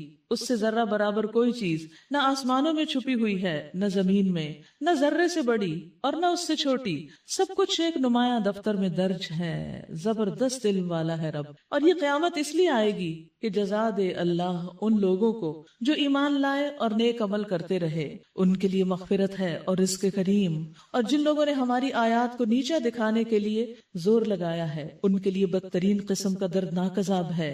اے نبی صلی اللہ علیہ وسلم، علم رکھنے والے خوب جانتے ہیں کہ جو کچھ تمہارے رب کی طرف سے تم پر نازل کیا گیا ہے وہ سراسر حق ہے، اور اس اللہ کا راستہ دکھاتا ہے جو زبردست ہے، تعریف والا ہے۔ منکرین لوگوں سے کہتے ہیں ہم بتائیں تمہیں ایسا شخص جو خبر دیتا ہے کہ جب تمہارے جسم کا ذرہ ذرہ منتشر ہو چکا ہوگا، یعنی مرنے کے بعد، اس وقت تم نئے سرے سے پیدا کر دیے جاؤ گے۔ نہ معلوم یہ شخص اللہ کے نام سے جھوٹ گڑتا ہے یا اسے جنون لاحق ہے۔ حالانکہ اس میں جنون کی کوئی بات نہیں تھی، پہلے بھی تو انسان پیدا ہوا، تو دوبارہ پیدا ہونے میں کیا مشکل ہے؟ نہیں، بلکہ جو لوگ آخرت کو نہیں مانتے وہ عذاب میں مبتلا ہونے والے ہیں اور وہی بری طرح بہکے ہوئے ہیں۔ کیا انہوں نے کبھی اس آسمان اور زمین کو نہیں دیکھا جو انہیں آگے اور پیچھے سے گھیرے میں لیے ہوئے ہے؟ ہم چاہیں تو انہیں زمین میں دھنسا دیں یا آسمان کے کچھ ٹکڑے ان پر گرا دیں۔ در حقیقت اس میں ایک نشانی ہے ہر اس بندے کے لیے جو اللہ کی طرف رجوع کرنے والا ہو۔ وَلَقَدْ آتَيْنَا دَاوُودَ مِنَّا فَضْلًا۔ داؤد علیہ السلام کا ذکر جہاں آتا ہے فضل کا ذکر آتا ہے کہ اللہ نے ان کو ایکسٹرا بہت زیادہ دے رکھا تھا۔ ہم نے داؤد کو اپنے ہاں سے بڑا فضل عطا کیا تھا۔ ہم نے حکم دیا کہ اے پہاڑوں اس کے ساتھ ہم آہنگی کرو۔ یہی حکم ہم نے پرندوں کو دیا۔ ہم نے لوہے کو اس کے لیے نرم کر دیا، جیسے موم آپ کے ہاتھ میں نرم ہو، جدھر چاہیں اس کو لے جائیں، اسی طرح لوہا ان کے ہاتھ میں نرم تھا۔ ورنہ تو لوہا پگھلا کے گرم ہو کے نرم ہوتا ہے نا، تو گرم لوہے کو تو ہاتھ میں نہیں لے سکتے، لیکن وہ ٹھنڈے لوہے کو ان کے ہاتھوں کے اندر ایسی پاور تھی کہ اس سے ہاتھوں سے جیسے عورتیں آٹا نہیں گوندھ کے اس کو نرم کر لیتی، ایسے ہی وہ لوہے کو نرم کر لیتے تھے۔ ہم نے لوہے کو اس کے لیے نرم کر دیا اس ہدایت کے ساتھ کہ زریں بنا اور ان کے حلقے ٹھیک اندازے پر رکھ، یعنی جنگی ساز و سامان تیار کرو۔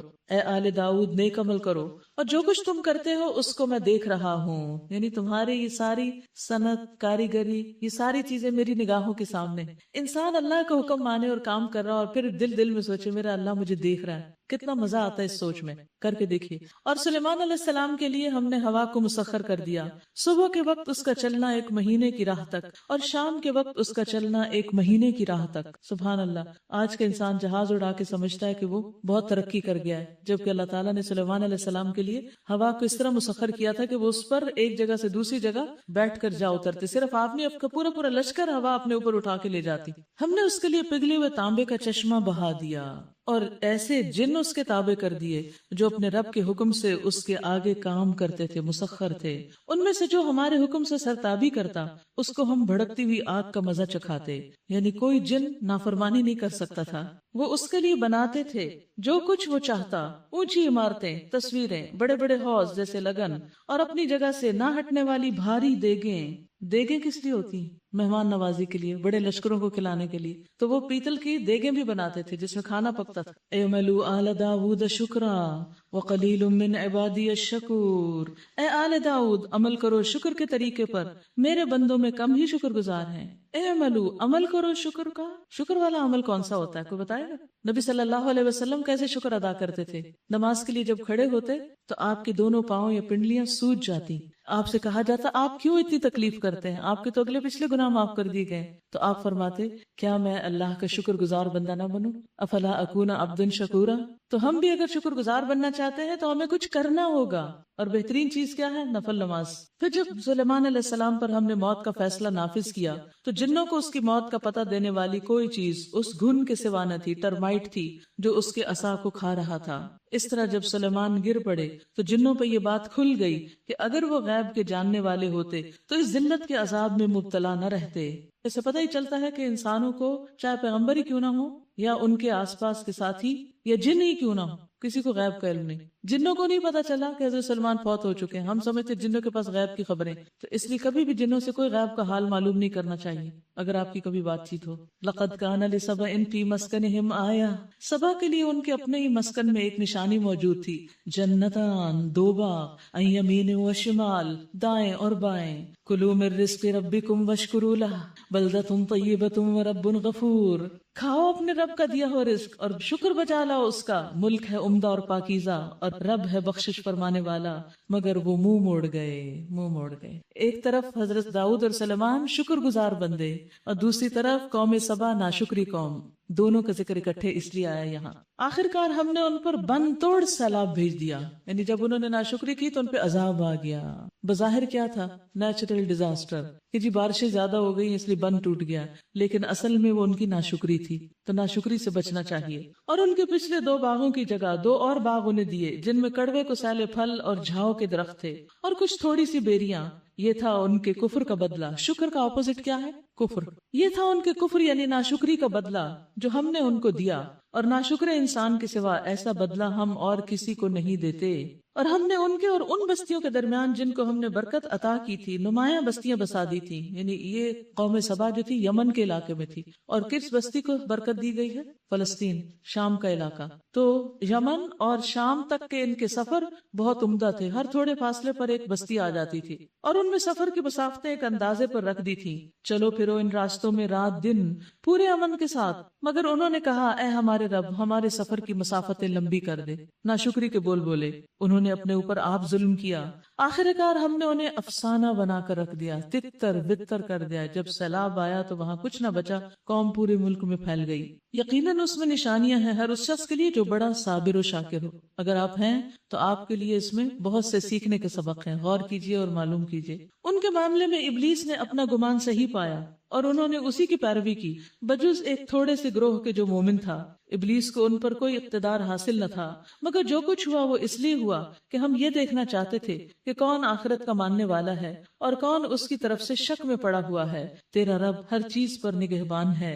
اے نبی صلی اللہ علیہ وسلم ان مشرکین سے کہیے کہ پکار دیکھو اپنے ان معبودوں کو جنہیں تم اللہ کے سوا اپنا معبود سمجھے بیٹھے ہو۔ وہ نہ آسمانوں میں کسی ذرہ برابر چیز کے مالک ہے نہ زمین میں، وہ آسمان و زمین کی ملکیت میں شریک بھی نہیں ہے، ان میں سے کوئی اللہ کا مددگار بھی نہیں ہے، اور اللہ کے حضور شفاعت بھی کسی کے لیے نافع نہیں ہو سکتی بجز اس شخص کے جس کے لیے اللہ نے سفارش کی اجازت دی ہو۔ حتیٰ کہ جب لوگوں کے دلوں سے گھبراہٹ دور ہوگی تو وہ سفارش کرنے والوں سے پوچھیں گے کہ تمہارے رب نے کیا جواب دیا؟ وہ کہیں گے کہ ٹھیک جواب ملا ہے اور وہ بزرگ و برتر ہے۔ اے نبی صلی اللہ علیہ وسلم ان سے پوچھئے کون تم کو آسمانوں اور زمین سے رزق دیتا ہے؟ کہو اللہ۔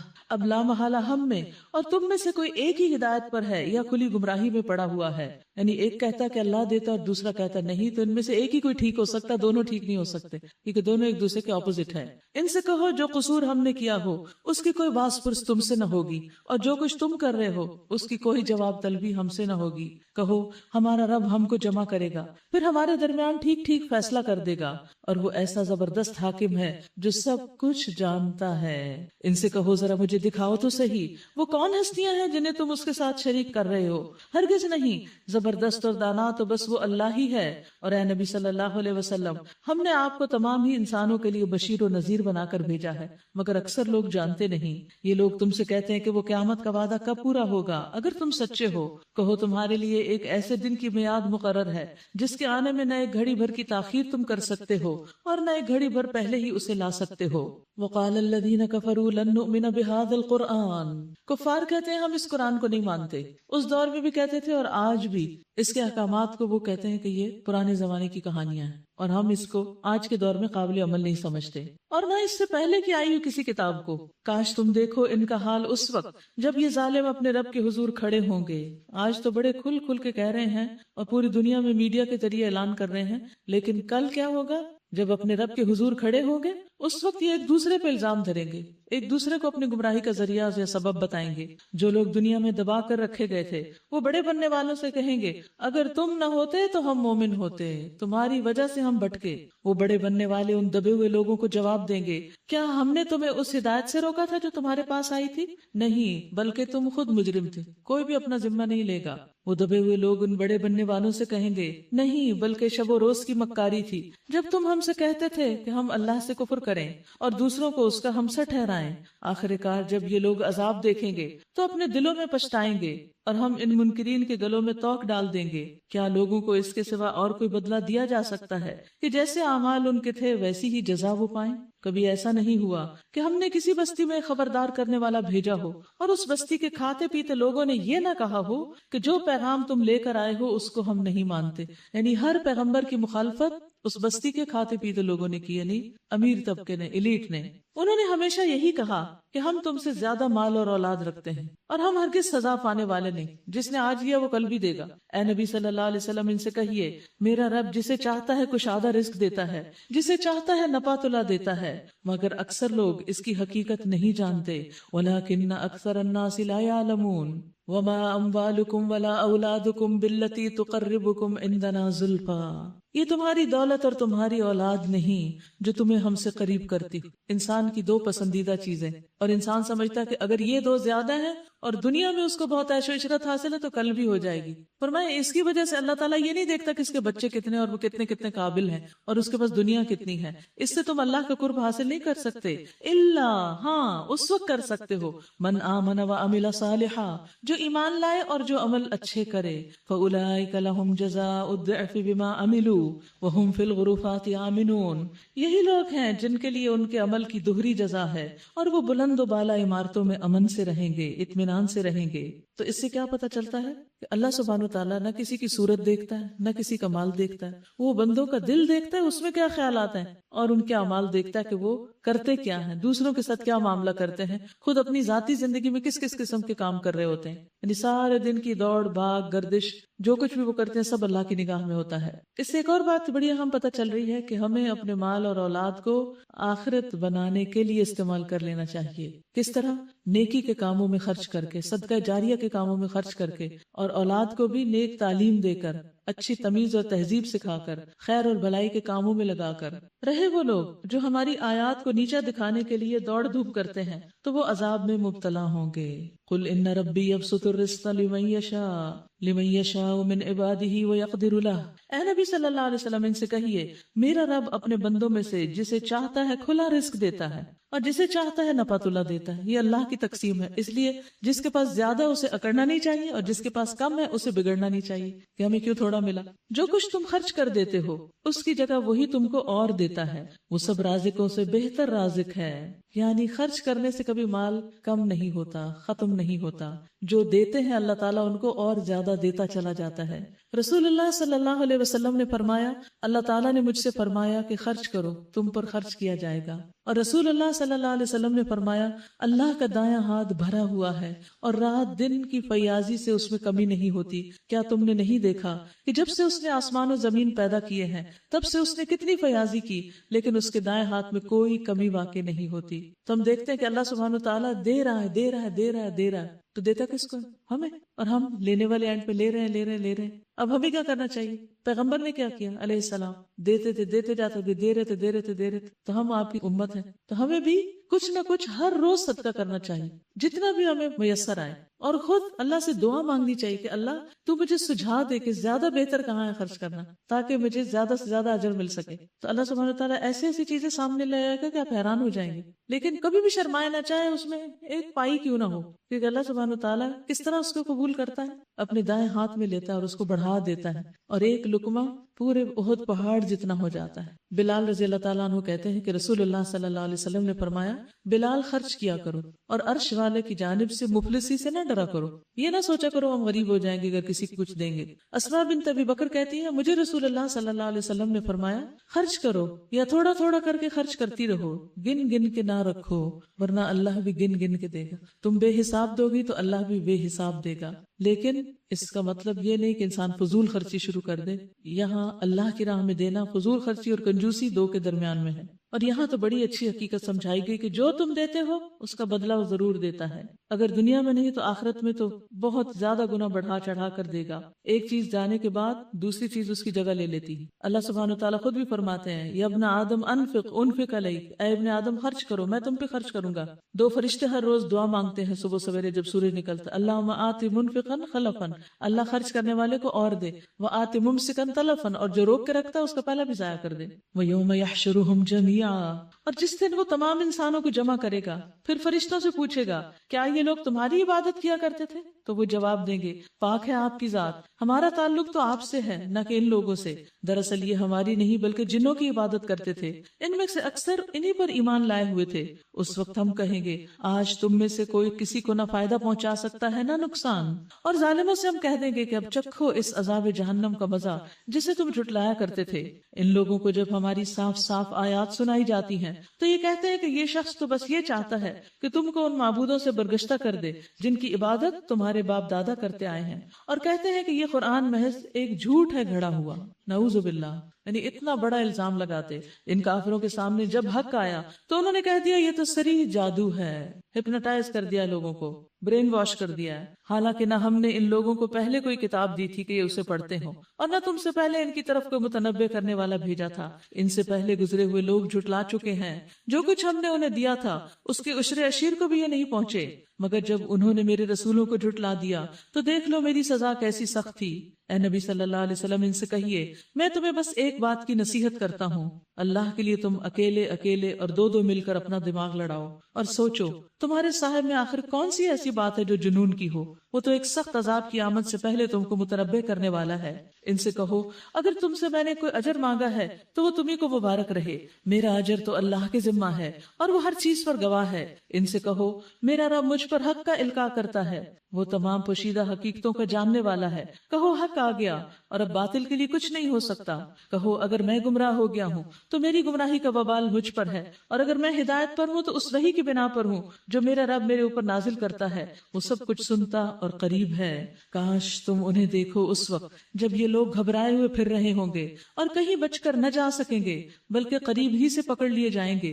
اس وقت یہ کہیں گے کہ ہم اس پر ایمان لے آئے، حالانکہ اب دور نکلی ہوئی چیز کہاں آ سکتی ہے ہاتھ میں۔ اس سے پہلے یہ کفر کر چکے تھے اور بلا تحقیق دور دور کی کوڑیاں لایا کرتے تھے۔ اس وقت جس چیز کی یہ تمنا کر رہے ہوں گے اس سے محروم کر دیے جائیں گے، جس طرح ان کے پیش رو ہم مشرب محروم ہو چکے ہوں گے۔ یہ بڑے گمراہ کن شک میں پڑے ہوئے تھے، اس لیے وہ ایمان نہیں لائے۔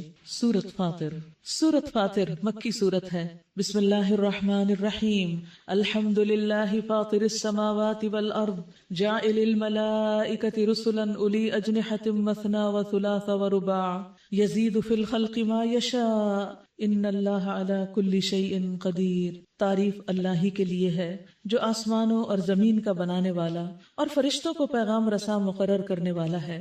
ایسے فرشتے جن کے دو دو اور تین تین اور چار چار بازو ہیں، وہ اپنی مخلوق کی ساخت میں جیسا چاہتا ہے اضافہ کرتا ہے۔ یقیناً اللہ ہر چیز پر قادر ہے۔ اور سب سے زیادہ پر کس کے ہیں؟ جبریل علیہ السلام کے۔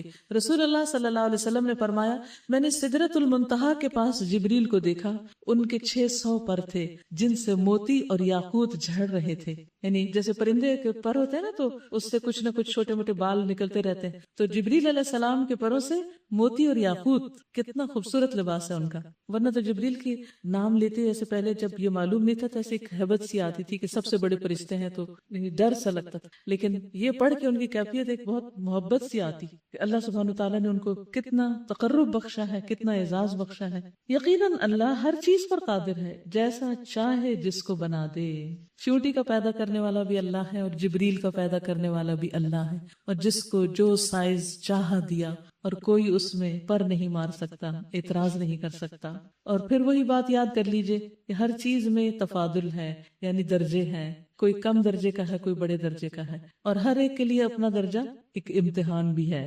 اور فرشتوں کے پروں میں طاقت بھی بہت ہے، پرندے کی طرح نہیں ہے۔ میرے پرندے سے مراد تشبیہ دینا نہیں تھا، مراد صرف مثال سے بات سمجھانا تھا۔ زمزم کا کنواں کیسے کھودا گیا تھا؟ جبریل علیہ السلام نے پر مارا تھا، اور ایک روایت میں آتا ہے کہ ایڑی ماری تھی، یا پر یا ایڑی، تو اس سے کتنا نیچے تک پانی وہاں سے نکلا۔ وہ چشمہ نہیں تھا، کنواں تھا، کنواں، اور وہ بھی مکہ میں کتنا نیچے تک کھودا گیا صرف ایک ٹک کرنے سے۔ آج ہے ہمارے پاس کوئی ایک ٹیکنالوجی ایسی کہ جس سے ایک ضرب لگانے سے پورا کنواں کھود کے باہر آ جائے، تو اتنے طاقتور بھی ہیں وہ۔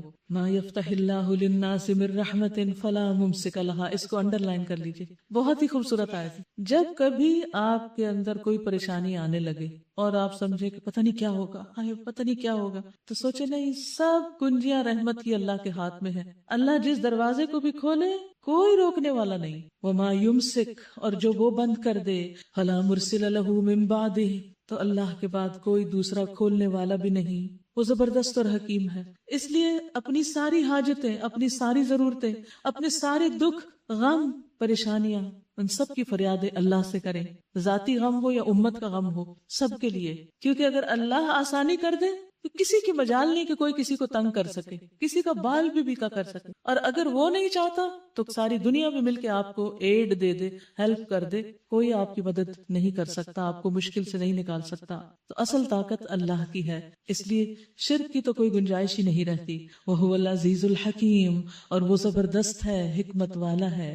یا ایھا الناس اذکروا نعمت اللہ علیکم، اس کو بھی انڈر لائن کریں۔ یا ایھا الناس اذکروا نعمت اللہ علیکم، لوگو تم پر اللہ کے جو احسانات ہیں انہیں یاد کرو، نعمتوں کو یاد کیا کرو، احسان فراموش نہیں بنو، نمک حرام مت بنو۔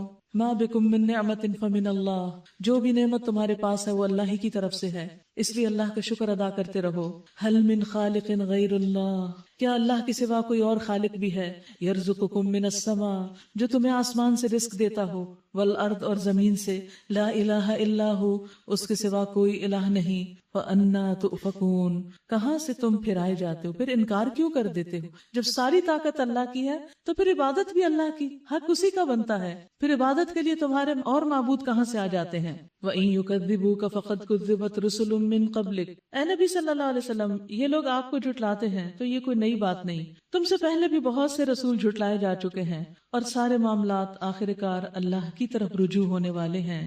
یا ایھا الناس ان وعد اللہ حق فلا تغرنکم الحیاۃ الدنیا ولا یغرنکم باللہ الغرور، لوگو اللہ کا وعدہ یقیناً برحق ہے، قیامت آنے والی ہے، آخرت آ کر رہے گی، لہٰذا دنیا کی زندگی تمہیں دھوکے میں نہ ڈالے، کہیں دنیا کے فائدوں کی خاطر اپنی آخرت برباد نہ کر لینا، اور نہ وہ بڑا دھوکے باز تمہیں اللہ کے بارے میں دھوکہ دینے پائے۔ در حقیقت شیطان تمہارا دشمن ہے، اس لیے تم بھی اسے اپنا دشمن ہی سمجھو، تم اسے اپنا دشمن سمجھو، لیکن ہم کتنا سمجھتے ہیں دشمن اس کو؟ حقیقت یہ ہے کہ شیطان خود بھی اور اس کے لاؤ لشکر سب پیچھے پڑے رہتے ہیں اہل ایمان کے، اور ان کو حق راستے سے ہٹانا چاہتے ہیں۔ آپ سب جانتے ہیں کہ ابلیس اپنا دخت پانی پر لگاتا ہے، پھر وہ اپنے لشکروں کو صبح سویرے روانہ کرتا ہے سب کو کہ بھٹکاؤ لوگوں کو جا کر، اور اس کے نزدیک زیادہ مقرب اور مرتبے والا کون ہوتا ہے؟ جو سب سے بڑا فتنہ کریٹ کر کے آئے، زمین میں سب سے بڑا فساد، قتل و غارت کر کے آئے۔ ان میں سے ایک آتا ہے، کہتا ہے کہ میں نے یہ کیا، تو شیطان کہتا ہے کہ تم نے کوئی بڑا کام نہیں کیا۔ اگر ہمارا کوئی بڑا ہم سے کہتے کہ تم نے کچھ اچھا کام نہیں کیا، تم تو مائنڈ کر جائیں گے، لیکن وہ ان کو کہتا ہے تم نے اچھا نہیں کیا تاکہ وہ آئندہ اور اچھا کریں اس کے مطابق۔ پھر وہ کہتا ہے کہ میں نے فلاں آدمی کو اس وقت تک نہیں چھوڑا جب تک اس کے اور اس کی بیوی کے درمیان جدائی نہیں ڈال دی، ان کی لڑائی خوب کرائی۔ تو شیطان اسے اپنے قریب کر لیتا ہے اور کہتا ہے تو بہت اچھا ہے، اور اس کو اپنے ساتھ چمٹاتا ہے، تو نے سب سے اچھا کام کیا۔ تو بی اویئر، بی کیئرفل، خصوصاً اپنے گھریلو تعلقات، شوہر بیوی کے تعلقات کے بارے میں، کہ کسی قیمت پر اس میں رخنہ نہ آنے دیں، اس کو بگڑنے نہ دیں، کیونکہ پھر شیطان اور بہت سے فسادات اس کے ذریعے سے پیدا کر لیتا ہے۔ جب انسان کے گھر کے اندر سکون نہیں ہوتا تو باہر بھی وہ سکون سے کام نہیں کر سکتا۔ اور ہسبینڈ وائف کی لڑائی عام طور پہ کوئی بڑی بات سے نہیں ہوتی، چھوٹی سی بات چپ جاتی، چھوٹی سی، بہت چھوٹی، تو اس وقت انسان فوراً خیر سوچے کہ اس شخص سے اتنی خیر خیر بھی تو ملتی ہے. چھوٹی سی بات یہ ہے نا، بس خاموشی اختیار کر لیں، اور آپ دیکھیں گے جو ہی خاموشی اختیار کریں گے وہ فیز گزر جائے گا اور بعد میں بالکل ٹھیک ٹھاک معاملہ ہوگا. لیکن اگر آپ چیخ چلا کر اور مسلسل چیختے چلاتے رہیں تو پھر کیا ہوگا نتیجہ؟ بعض اوقات بہت بھیانک نتائج سامنے آ جاتے ہیں. تو بس اس وقت میں اس زبان کو کنٹرول میں رکھنا سب سے اہم ہوتا ہے. در حقیقت شیطان تمہارا دشمن ہے، تمہارے گھر کب بسنے دے گا، اس لیے تم بھی اسے اپنا دشمن ہی سمجھو. وہ تو اپنے پیروکاروں کو اپنی راہ پر اس لیے بلا رہا ہے کہ وہ دوزخیوں میں شامل ہو جائیں. جو لوگ کفر کریں گے ان کے لیے سخت عذاب ہے، اور جو ایمان لائیں گے اور نیک عمل کریں گے ان کے لیے مغفرت اور بڑا اجر ہے. بھلا کچھ ٹھکانہ ہے اس شخص کی گمراہی کا جس کے لیے اس کا برا عمل خوشنما بنا دیا گیا. استغفر اللہ، یعنی انسان گناہ کرے اور اس کو خوش بھی ہو. سوچئے، غور کیجئے، وہ کون سا ایسا گناہ ہے جو کر کے آپ کو بڑا مزہ آتا ہے. کچھ لوگوں کو دوسروں کو ستا کے بڑا مزہ آتا ہے. ابھی آپ نے دیکھا نا ستانے کا انجام کیا ہوگا. لیکن کچھ لوگوں کی ہابی ہوتی ہے صرف دوسروں کو ٹیز کرتے رہنا، چھیڑتے رہنا، تنگ کرنا، پریشان کرنا، گالی گلوچ کرنا، کچھ نہ کچھ شروع کیے ہی رکھنا. تو اس سے بچنے کی ضرورت ہے. تو ایسا شخص جس کا عمل برا ہے اور وہ اس پہ خوش ہوتا ہے اور ناز کرتا ہے اور اکڑتا ہے اور بگڑتا ہے کہ میں نے بڑا اچھا کام کیا اور وہ اسے اچھا سمجھ رہا ہو، حقیقت یہ ہے کہ اللہ جسے چاہتا ہے گمراہی میں ڈال دیتا ہے اور جسے چاہتا ہے راہ راست دکھا دیتا ہے. اس سے ڈرنے کی بات ہے، بہت ڈرنے کی. کہیں ایسا نہ ہو کہ ہم سیدھے رستے پہ چلتے چلتے گمراہی کی طرف چلے جائیں. نبی صلی اللہ علیہ وسلم بہت کثرت سے یہ دعا پڑھتے تھے، اللہم یا مقلب القلوب ثبت قلبی علی دینک، یا مصرف القلوب صرف قلوبنا علی طاعتک، کہ اللہ ہمارے دلوں کو اپنی اطاعت پہ جما کے رکھنا، بھٹک نہ جائیں. بعض اوقات ایک انسان کی ساری زندگی نیکیوں میں گزری ہوتی اور آخری عمر میں آ کے کوئی ایسا بگاڑ کرتا ہے، ایسا برا کام کرتا ہے اور اس پر خوش بھی ہوتا ہے کہ اس کا سب کچھ کیا درا ضائع ہو جاتا ہے. تو اس سے بچنے کی ضرورت ہے. فلا تذهب نفسك علیہم حسرات، پس اے نبی خامخواہ آپ کی جان ان لوگوں کی خاطر غم اور افسوس میں نہ گھلے. جو کچھ یہ کر رہے ہیں اللہ اس کو خوب جانتا ہے. وہ اللہ ہی تو ہے جو ہواؤں کو بھیجتا ہے، پھر وہ بادل اٹھاتی ہیں، پھر ہم اسے ایک اجاڑ علاقے کی طرف لے جاتے ہیں اور اسی زمین کو جلا اٹھاتے ہیں جو مری پڑی تھی. مرے ہوئے انسانوں کا جی اٹھنا بھی بس ایسے ہی ہوگا جیسے بارش سے پودے نکل آتے ہیں. حالانکہ پودے اندر تو کچھ نہیں ہوتے، کوئی چیز نہیں ہوتے، وہ باہر نکل کے پودے بنتے ہیں. من کان یرید العزت فللہ العزت جميعا، جو کوئی عزت چاہتا ہو، سبھی چاہتے ہیں، اسے معلوم ہونا چاہیے کہ عزت ساری کی ساری اللہ کے پاس ہے. تو پھر ہمیں کس سے مانگنی چاہیے، ڈیمانڈ کس سے کرنی چاہیے، اور پھر روتے ہوئے یہ نہیں کہنا جو فلاں میری عزت نہیں کرتا. اس سے کوئی فرق نہیں پڑتا. ایسے شکوے اور کمپلینٹ جو نا بیکار ہیں، کہ بچے میری عزت نہیں کرتے اور بھائی میری عزت نہیں کرتے، یہ فضول کی باتیں ہیں. عزت اللہ کے پاس ہے، جسے چاہتا ہے دیتا ہے. یعنی تم اچھے کام کرو، اللہ کے حکم اور مرضی کے مطابق کام کرتے رہو، عزت اللہ تعالیٰ خود ہی دے دے. یعنی انسان کو جن چیزوں کے جانے کا خوف ہوتا ہے اس میں سے مال جان کے علاوہ ایک عزت بھی ہوتی کہ ناک پر مکھی نہ بیٹھ جائے. یعنی اگر اللہ کے راستے میں ہماری کوئی بے عزتی ہو بھی جائے تو سوچنا چاہیے کہ کیا فرق پڑتا ہے، کیا ہوگا، عزت تو اللہ کی. دیکھیے پھر کوئی غم باقی رہے گا. کسی نے آپ کو کچھ بھی کہہ دیا، بڑے سے بڑا کوئی برا لقب دے دیا، جیسے اس زمانے میں نبی صلی اللہ علیہ وسلم کو مجنون، شاعر وغیرہ کیا کچھ کہتے تھے، کیا اس سے آپ کی شان میں کوئی کمی ہو گئی؟ وہ ایسے لگتا ہے فضول کی باتیں، فنی لگتی ہیں وہ باتیں کہ آپ کو شاعر کہہ رہے ہیں، یہ کیا بات ہوئی، آپ پہ تو فٹ ہی نہیں آتا. It doesn't make sense. تو اسی طرح بعض باتیں جو آپ پر چسپاں کی جاتی ہیں وہ آپ پہ بھی فٹ نہیں آتی. تو اس لیے ان باتوں پہ رونا دھونا نہیں، خصوصاً جو دین کا کام کرنے والے لوگ ہیں. اللہ کے راستے میں نکلیں گے، مشکلات آئیں گی، باتیں بنیں گی، تو پھر رو کے نہیں بیٹھ جانا کہ میں تو نہیں اب کر رہی کیونکہ اتنی باتیں کرتے ہیں لوگ. نہیں، کرتے رہیں. عزت تو اللہ کی ہے، ہماری تھوڑی ہے. اور یہ عزت بنانے تھوڑی نکلے باہر، سب کچھ قربان کر کے نکلے یا اس کا عزم لے کر. الیہ یصعد الکلم الطیب والعمل الصالح یرفعہ، اس کے ہاں جو چیز اوپر چڑھتی ہے وہ صرف پاکیزہ قول ہے، پاک کلمات، ذکر صالح، اور عمل صالح اس کو اوپر چڑھاتا ہے. یعنی نماز پڑھ کے ذکر کر کے دعا کرو، قبول ہوگی، پریشانیاں دور ہوں گی. والذین یمکرون السیئات لہم عذاب شدید، رہے وہ لوگ جو بےہودہ چال بازیاں کرتے ہیں ان کے لیے سخت عذاب ہے. یعنی تمہارے صبر پر اجر اور ان کی چال بازیوں پر سزا، اور ان کا مگر خود ہی غارت ہونے والا ہے. اللہ نے تم کو مٹی سے پیدا کیا، پھر نطفے سے، پھر تمہارے جوڑے بنا دیے، یعنی مرد اور عورت. کوئی عورت حاملہ نہیں ہوتی، نہ بچہ جنتی ہے، مگر یہ سب کچھ اللہ کے علم میں ہوتا ہے.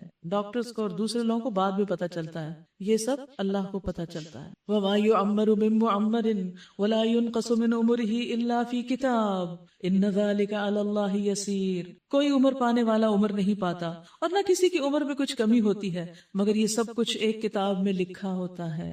تو اس لیے موت سے بھی نہیں ڈرنا چاہیے. تو لکھا ہے، وقت جب آنی ہوگی آ جائے گی، اور جس جگہ آنی ہے وہیں آئے گی. تو اس لیے اس چھت کے نیچے بیٹھ کے ڈرنے کی ضرورت نہیں کہ یہ ہمارے اوپر نہ گرے، کیونکہ کچھ لوگوں کو فوبیاز ہوتے ہیں نا. نہیں، کچھ کچھ نہیں ہوتا، موت جہاں آنی ہے وہیں آئے گی، بس اللہ سے اچھی موت مانگنی چاہیے، شہادت کی موت مانگنی چاہیے۔ اور پانی کے دونوں ذخیرے یکساں نہیں، ایک میٹھا اور ایک پیاس بجھانے والا، پینے میں خوشگوار، دوسرا سخت کاری کہ حلق چھیل دے، مگر دونوں سے تم تر و تازہ گوشت حاصل کرتے ہو، پہننے کے لیے زینت کا سامان نکالتے ہو۔ کتنی خوبصورت بات کہ دو پانی لیکن دونوں میں فرق، دو انسان دونوں میں فرق، ایک اچھے اخلاق والا ایک برے اخلاق والا، ایک بہت کچھ کرنے والا اور ایک سخت نکما۔ ایک سے بات کرو تو تمہاری لگتا ہے پیاس بجھ گئی، اور ایک سے بات کرو تو لگا چھل گئے، لیکن فائدہ دونوں سے ہوتا ہے۔ انڈر لائن کیجئے یہ آخری یہ بات، وَتَسْتَخْرِجُونَ حِلْيَةً تَلْبَسُونَهَا، دونوں سے تر و تازہ گوشت حاصل کرتے ہو، پہننے کے لیے زینت کا سامان نکالتے ہو۔ تو اس سے کیا پتا چلتا ہے کہ جن لوگوں سے آپ کو کبھی کوئی تکلیف پہنچتی ہے ان سے خیر بھی بہت پہنچتی، تو تکلیف پر صبر کر لینا چاہیے اور اس کو دل سے نکال دینا چاہیے۔ وَتَرَى الْفُلْكَ فِيهِ مَوَاخِرَ، اور اسی پانی میں تم دیکھتے ہو کہ کشتیاں اس کا سینہ چیرتی چلی جا رہی ہیں، تاکہ تم اللہ کا فضل تلاش کرو اور اس کے شکر گزار بنو۔ یولج اللیل فی النہار ویولج النہار فی اللیل، وہ دن کے اندر رات کو، رات کے اندر دن کو پروتا ہوا لے آتا ہے، چاند اور سورج کو اس نے مسخر کر رکھا ہے، یہ سب کچھ ایک وقت مقرر تک چلے جا رہے ہیں۔ وہی اللہ جس کے یہ سارے کام ہیں تمہارا رب ہے، بادشاہی اسی کی ہے، اسے چھوڑ کر جن دوسروں کو تم پکارتے ہو وہ ایک پرے کاہ کے مالک بھی نہیں ہے، انہیں پکارو تو وہ تمہاری دعائیں سن نہیں سکتے، سن لیں تو ان کا تمہیں کوئی جواب نہیں دے سکتے، اور قیامت کے روز وہ تمہارے شرک کا انکار کر دیں گے۔ حقیقت حال کی ایسی صحیح خبر تمہیں ایک خبردار کے سوا کوئی نہیں دے سکتا۔ لوگو تم اللہ ہی کے محتاج ہو اور اللہ تو غنی اور حمید ہے، وہ چاہے تو تمہیں ہٹا کر کوئی نئی خلقت تمہاری جگہ لے آئے، ایسا کرنا اللہ کے لیے کچھ بھی دشوار نہیں۔ کوئی بوجھ اٹھانے والا کسی دوسرے کا بوجھ نہ اٹھائے گا، اور اگر کوئی لدا ہوا نفس اپنا بوجھ اٹھانے کے لیے پکارے گا تو اس کے بار کا ایک ادنا حصہ بھی بٹانے کے لیے کوئی نہیں آئے گا۔ آج جو کچھ ہم کرتے اس کے رسپانسبل ہم خود ہیں، چاہے وہ قریب ترین رشتہ دار ہی کیوں نہ ہو، باپ بیٹا بہن بھائی کیوں نہ ہو۔ اے نبی صلی اللہ علیہ وسلم، تم صرف انہی لوگوں کو متنبہ کر سکتے ہو جو بن دیکھے اپنے رب سے ڈرتے ہیں اور نماز قائم کرتے ہیں، ان کے دل نرم ہوتے۔ کل ہم نے پڑھا تھا نماز برائی سے روکتی، تو جو نماز پڑھتا ہے اس کا دل نرم ہوتا ہے، اس کو ہدایت کی بات اثر کرتی ہے۔ جو شخص بھی پاکیزگی اختیار کرتا ہے اپنی ہی بھلائی کے لیے کرتا ہے، اپنے برے اخلاق کو چھوڑتا ہے، بری سوچوں کو اور دل کی خرابیوں کو دور کرتا ہے تو دراصل اپنے ہی لیے، اور پلٹنا سب کو اللہ ہی کی طرف ہے۔ اندھا اور آنکھوں والا برابر نہیں ہے، نہ تاریکیاں اور روشنی یکساں ہیں، نہ ٹھنڈی چھاؤں اور دھوپ کی تپش ایک جیسی ہے، اور نہ زندے اور مردے مساوی ہیں۔ اللہ جسے چاہتا ہے سنواتا ہے، مگر اے نبی صلی اللہ علیہ وسلم تم ان لوگوں کو نہیں سنا سکتے جو قبروں میں مدفون ہیں۔ کبھی کسی کو پہلا لیکچر دینا ہوتا ہے، ان آیات پر میں نے ایک لیکچر دیا ہے، انسان اللہ کا محتاج ہے، وہ آپ بے دریغ دے سکتے کیونکہ ہر شخص کو اللہ تعالیٰ کی ضرورت ہے اور سوچنے سمجھنے کی۔ تو اس معاملے میں اندھا اور دیکھنے والا ایک جیسے نہیں، تو پھر دین جاننے والا اور نہ جاننے والا ایک جیسے کیسے ہو سکتے؟ اندھیرے اور روشنی ایک جیسا نہیں، وہ جو اللہ کے بارے میں کچھ جانتا نہیں اور وہ جو جانتا ہے کیسے ایک جیسے ہو سکتے؟ ولا الظل ولا الحرور، سایہ اور ٹھنڈک اور گرمی ایک جیسے نہیں ہو سکتے، ابھی بجلی کا جانا اور نہ جانا ایک جیسا نہیں ہو سکتا۔ تو ان دونوں چیزوں میں فرق ہے، اس لیے اچھا کرنا اور برا کرنا، دین کو سمجھنا اور نہ سمجھنا، دین کے لیے کچھ کرنا اور نہ کرنا برابر نہیں ہوتے، لیکن سمجھتا کون ہے؟ جس کا دل زندہ ہو۔ تم تو بس ایک خبردار کر دینے والے ہو۔ انا ارسلناک بالحق بشیرا ونذیرا، ہم نے تم کو حق کے ساتھ بھیجا، بشارت دینے والا اور ڈرانے والا بنا کر، اور کوئی امت ایسی نہیں گزری جس میں کوئی متنبع کرنے والا نہ آیا ہو۔ اب اگر یہ لوگ تمہیں جھٹلاتے ہیں تو ان سے پہلے گزرے ہوئے لوگ بھی جھٹلا چکے ہیں، ان کے پاس ان کے رسول کھلے دلائل اور صحیفے اور روشن ہدایات دینے والی کتاب لے کر آئے تھے، پھر جن لوگوں نے نہ مانا ان کو میں نے پکڑ لیا، اور دیکھو کہ میری سزا کیسی سخت تھی۔ کیا تم دیکھتے نہیں کہ اللہ آسمان سے پانی برساتا ہے اور پھر اس کے ذریعے سے ہم طرح طرح کے پھل نکال لاتے ہیں جن کے رنگ مختلف ہوتے ہیں، پہاڑوں میں بھی سفید، سرخ اور گہری سیاہ دھاریاں پائی جاتی ہیں جن کے رنگ مختلف ہوتے ہیں۔ سبحان اللہ، اس آرٹ کا کون مقابلہ کر سکتا ہے؟ اور اسی طرح انسانوں اور جانوروں اور مویشیوں کے رنگ بھی مختلف ہیں۔ انما یخشی اللہ من عبادہ العلماء ان اللہ عزیز غفور، حقیقت یہ ہے کہ اللہ کے بندوں میں سے صرف علم رکھنے والے لوگ اس سے ڈرتے ہیں، خشیت صرف علم والوں کو ہوتی ہے، بے شک اللہ زبردست اور درگزر فرمانے والا ہے۔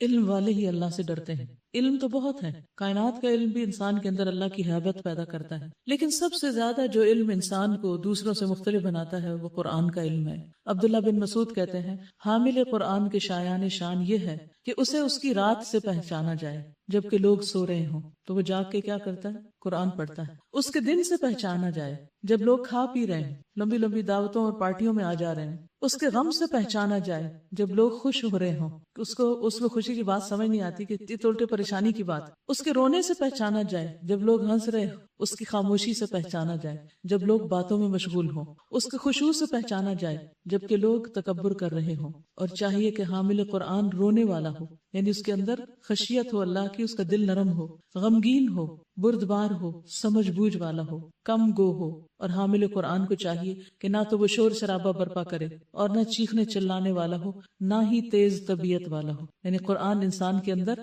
ٹھنڈک پیدا کر دیتا ہے جب وہ اس کے اندر اتر جاتا ہے۔ ان الذین یتلون کتاب اللہ، بے شک وہ لوگ جو کتاب اللہ کی تلاوت کرتے ہیں، پڑھتے ہیں، سمجھتے ہیں، وَأَقَامُوا الصَّلَاةَ اور نماز قائم کرتے ہیں، وَأَنفَقُوا مِمَّا رَزَقْنَاهُمْ اور اس میں سے خرچ کرتے ہیں جو ہم نے ان کو رزق دیا، سرًا وعلانیہ چھپ کر بھی اور کھلم کھلا، یرجون تجارتا لن تبور وہ ایک ایسی تجارت کے متوقع ہیں جس میں ہرگز خسارہ نہ ہوگا، وہ ایسا بزنس کر رہے ہیں جس میں کوئی نقصان ہے ہی نہیں، جس میں کوئی فیلئر نہیں۔ لیوفیہم اجورہم ویزیدہم من فضلہ، اس تجارت میں انہوں نے اپنا سب کچھ اس لیے لگا دیا تاکہ اللہ ان کے اجر پورے کے پورے ان کو دے اور مزید اپنے فضل سے ان کو عطا فرمائے، بے شک اللہ بخشنے والا اور قدردان ہے۔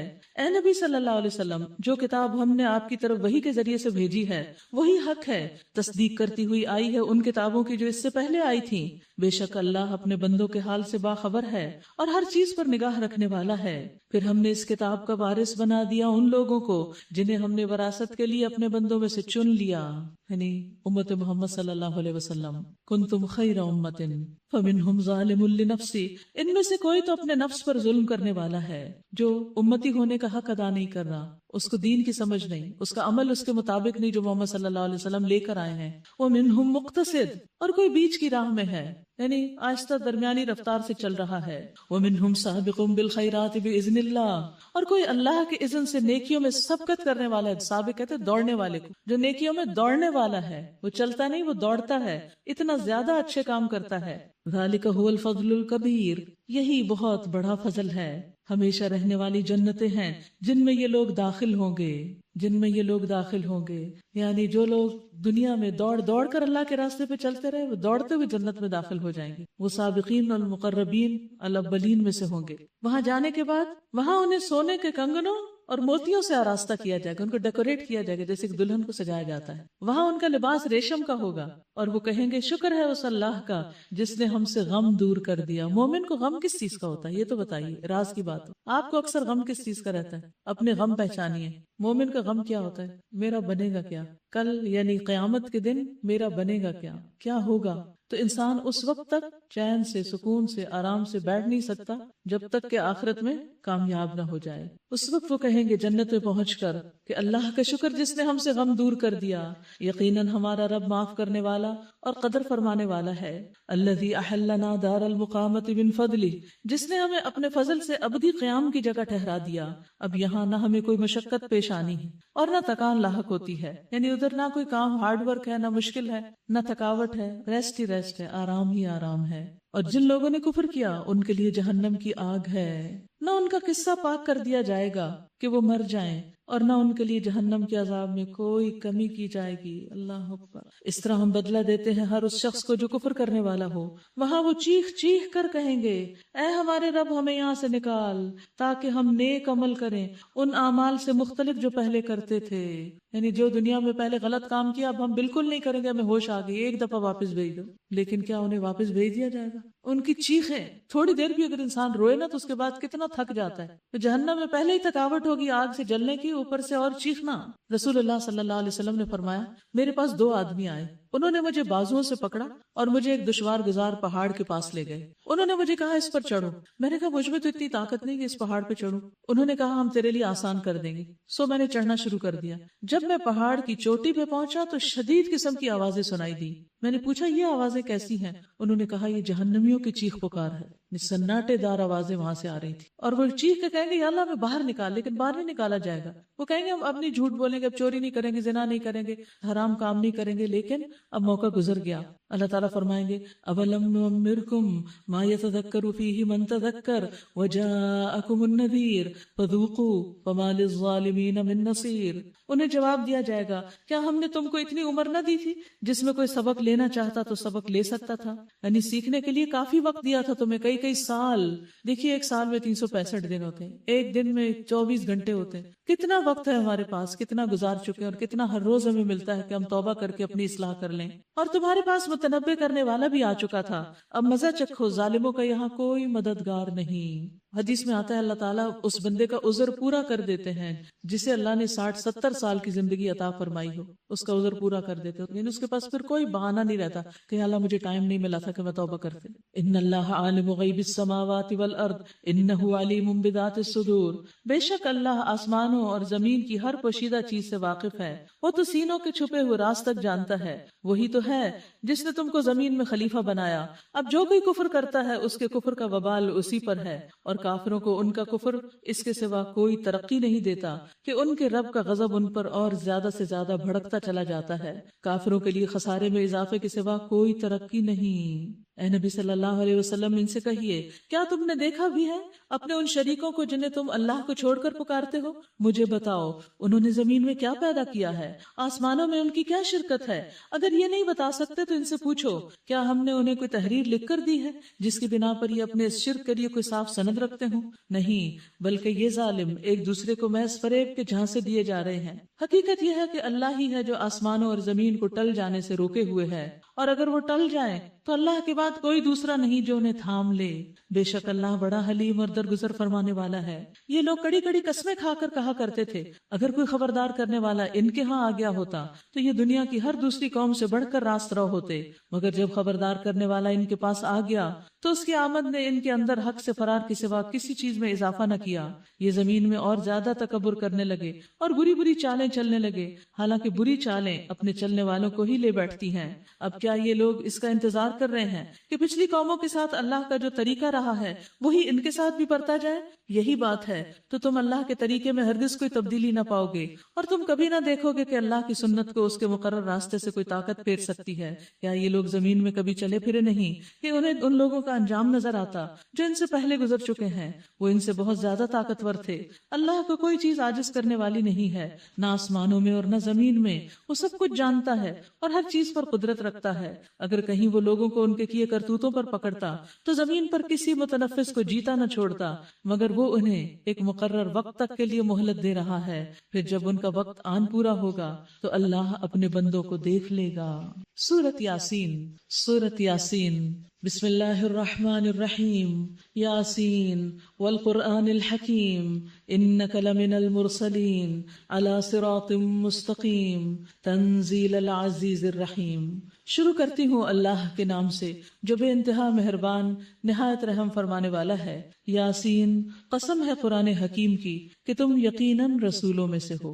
یعنی قرآن گواہ ہے، حکمت سے بھرپور قرآن، کہ تم اللہ کی طرف سے بھیجے گئے ہو، اور جو کلام تم انہیں پیش کر رہے ہو وہ کسی انسان کا بنایا ہوا لکھا ہوا نہیں. سیدھے راستے پر ہو، اور یہ قرآن غالب اور رحیم ہستی کا نازل کرتا ہے تاکہ تم خبردار کرو ایک ایسی قوم کو جن کے باپ دادا خبردار نہ کیے گئے تھے، اور اس وجہ سے وہ غفلت میں پڑے ہوئے ہیں. ان میں سے اکثر لوگ فیصلے عذاب کے مستحق ہو چکے ہیں، اسی لیے وہ ایمان نہیں لاتے. انہیں قرآن کس لیے آیا ہے؟ تاکہ غفلت میں سوئے ہوئے لوگوں کو جگایا جائے. اور بہت سے لوگ ایمان نہیں لاتے کیونکہ ان کی قسمت میں ہی نہیں. ہم نے ان کی گردنوں میں توق ڈال دیے ہیں جن سے وہ ٹھوڑیوں تک جکڑے گئے ہیں، اس لیے وہ سر اٹھائے کھڑے ہیں. ہم نے ایک دیوار ان کے آگے کھڑی کر دی ہے اور ایک دیوار ان کے پیچھے. ہم نے انہیں ڈھانک دیا ہے، انہیں اب کچھ نہیں سوچتا. یعنی نہ ماضی سے سبق لیتے ہیں نہ مستقبل سے، اور اکڑ اور تکبر ایسا ہے جیسے گلے میں توق ڈلا ہوا ہو کہ کچھ بھی سننے، سمجھنے اور ماننے کو تیار نہیں. اس لیے ایسے لوگ آپ کی بات نہیں مانیں گے. یہ ہوپلیس کیسز ہیں، ان کے لیے یکساں ہے تم انہیں خبردار کرو یا نہ کرو، یہ نہ مانیں گے. تم تو اسی شخص کو خبردار کر سکتے ہو جو نصیحت کی پیروی کرے اور بن دیکھے خدا رحمان سے ڈرے، جو بن دیکھے اللہ رب العالمین سے ڈرے. خشی الرحمن بالغیب، یعنی رحمان تو رحم فرمانے والا ہے لیکن پھر بھی وہ ان سے ڈرتے ہیں. تو اس سے کیا پتا چلتا ہے کہ اللہ سبحانہ و تعالیٰ کی رحمت کا جب ہمیں پتا چلے تو ہمیں ڈر نہیں ہو جانا چاہیے. انا نحن نحیی الموتى ونکتب ما قدموا وآثارهم، ہم یقیناً ایک روز مردوں کو زندہ کرنے والے ہیں، جو کچھ افعال انہوں نے کیے ہیں وہ سب ہم لکھتے جا رہے ہیں. ہمارے سارے اعمال براہ راست اللہ کی نظر میں ہونے کے علاوہ فرشتوں کے ذریعے لکھوائے بھی جا رہے ہیں، اور جو کچھ آثار انہوں نے پیچھے چھوڑے ہیں وہ بھی ہم سب کر رہے ہیں. ہر چیز کو ہم نے ایک کھلی کتاب میں درج کر رکھا ہے. نامہ اعمال رجسٹر تیار ہو رہا ہے. اس میں خاص طور پر یہ جو بات کی گئی نا، ایک تو وہ کام جو ہم خود ہر وقت کر کے آگے بھیج رہے ہیں، اور ایک وہ جو ہم امپریشنز دوسروں پہ چھوڑ رہے ہیں، اور وہ عمل جو ہمارے بعد میں ہمارے لیے صدقہ جاریہ بنے گے. وہ کون سے ہیں؟ نبی صلی اللہ علیہ وسلم نے فرمایا کہ انسان جب فوت ہو جاتا ہے تو اس کا نامہ اعمال بند کر دیا جاتا ہے سوائے 3 چیزوں کی. ولد صالح یدعو لہ، نیک بچہ جو ماں باپ کے لیے دعائیں کرے، او علم ینتفع بہ، ایسا علم جس سے فائدہ اٹھایا جائے، اور وہ مال جو صدقہ جاریہ بنے. حدیث سے یہ بھی پتہ چلتا ہے کہ انسان کے پاؤں کے نشان بھی لکھے جاتے ہیں. انسان کدھر کدھر جاتا ہے وہ بھی لکھے جا رہے ہیں. ابو سعید خدری کہتے ہیں کہ بنو سلمہ کے لوگ مسجد سے دور رہتے تھے تو قریب آنا چاہا انہوں نے، تو یہ آیت نازل ہو گئی. تو رسول اللہ صلی اللہ علیہ وسلم نے فرمایا بے شک تمہارے نشانات قدم بھی لکھے جا رہے ہیں. تمہارے نامہ اعمال میں یہ بھی جمع کیے جائیں گے کہ یہ شخص اتنے فٹ اتنے میل اللہ کے راستے میں چلا اور اتنے دور کا راستہ اس نے طے کیا. جو جتنی دور سے علم سیکھنے سکھانے اور اچھے اچھے کام کرنے کے لیے آتا جاتا ہے وہ سب بھی ضبط ہو رہا ہے، لکھا جا رہا ہے. ہر قدم پر 10 نیکیاں ہیں. رسول اللہ صلی اللہ علیہ وسلم نے فرمایا جب انسان وضو کر کے مسجد کی طرف آتا ہے تو ہر وہ قدم جو مسجد کی طرف بڑھاتا ہے اس کے عوض 10 نیکیاں لکھ لی جاتی ہیں، اور یہ اجر آتے اور جاتے دونوں طرف کا ہے، 2 وے ہے. رسول اللہ صلی اللہ علیہ وسلم نے فرمایا جو شخص جماعت کے لیے مسجد کی طرف جاتا ہے اس کے ایک قدم پر ایک گناہ معاف ہوتا ہے، ایک قدم پر نیکی لکھی جاتی، اور آتے جاتے وقت دونوں کے لیے یہی حکم ہے. تو اس لیے ہمیں کہیں بھی چل کے جاتے ہوئے سوچنا چاہیے کہ کس چیز کے لیے قدم اٹھا رہی ہوں، نیکی کے کام میں جا رہی ہوں یا شر کے کام میں، خیر کے لیے بھلائی کے لیے یا کسی گناہ کے کام میں.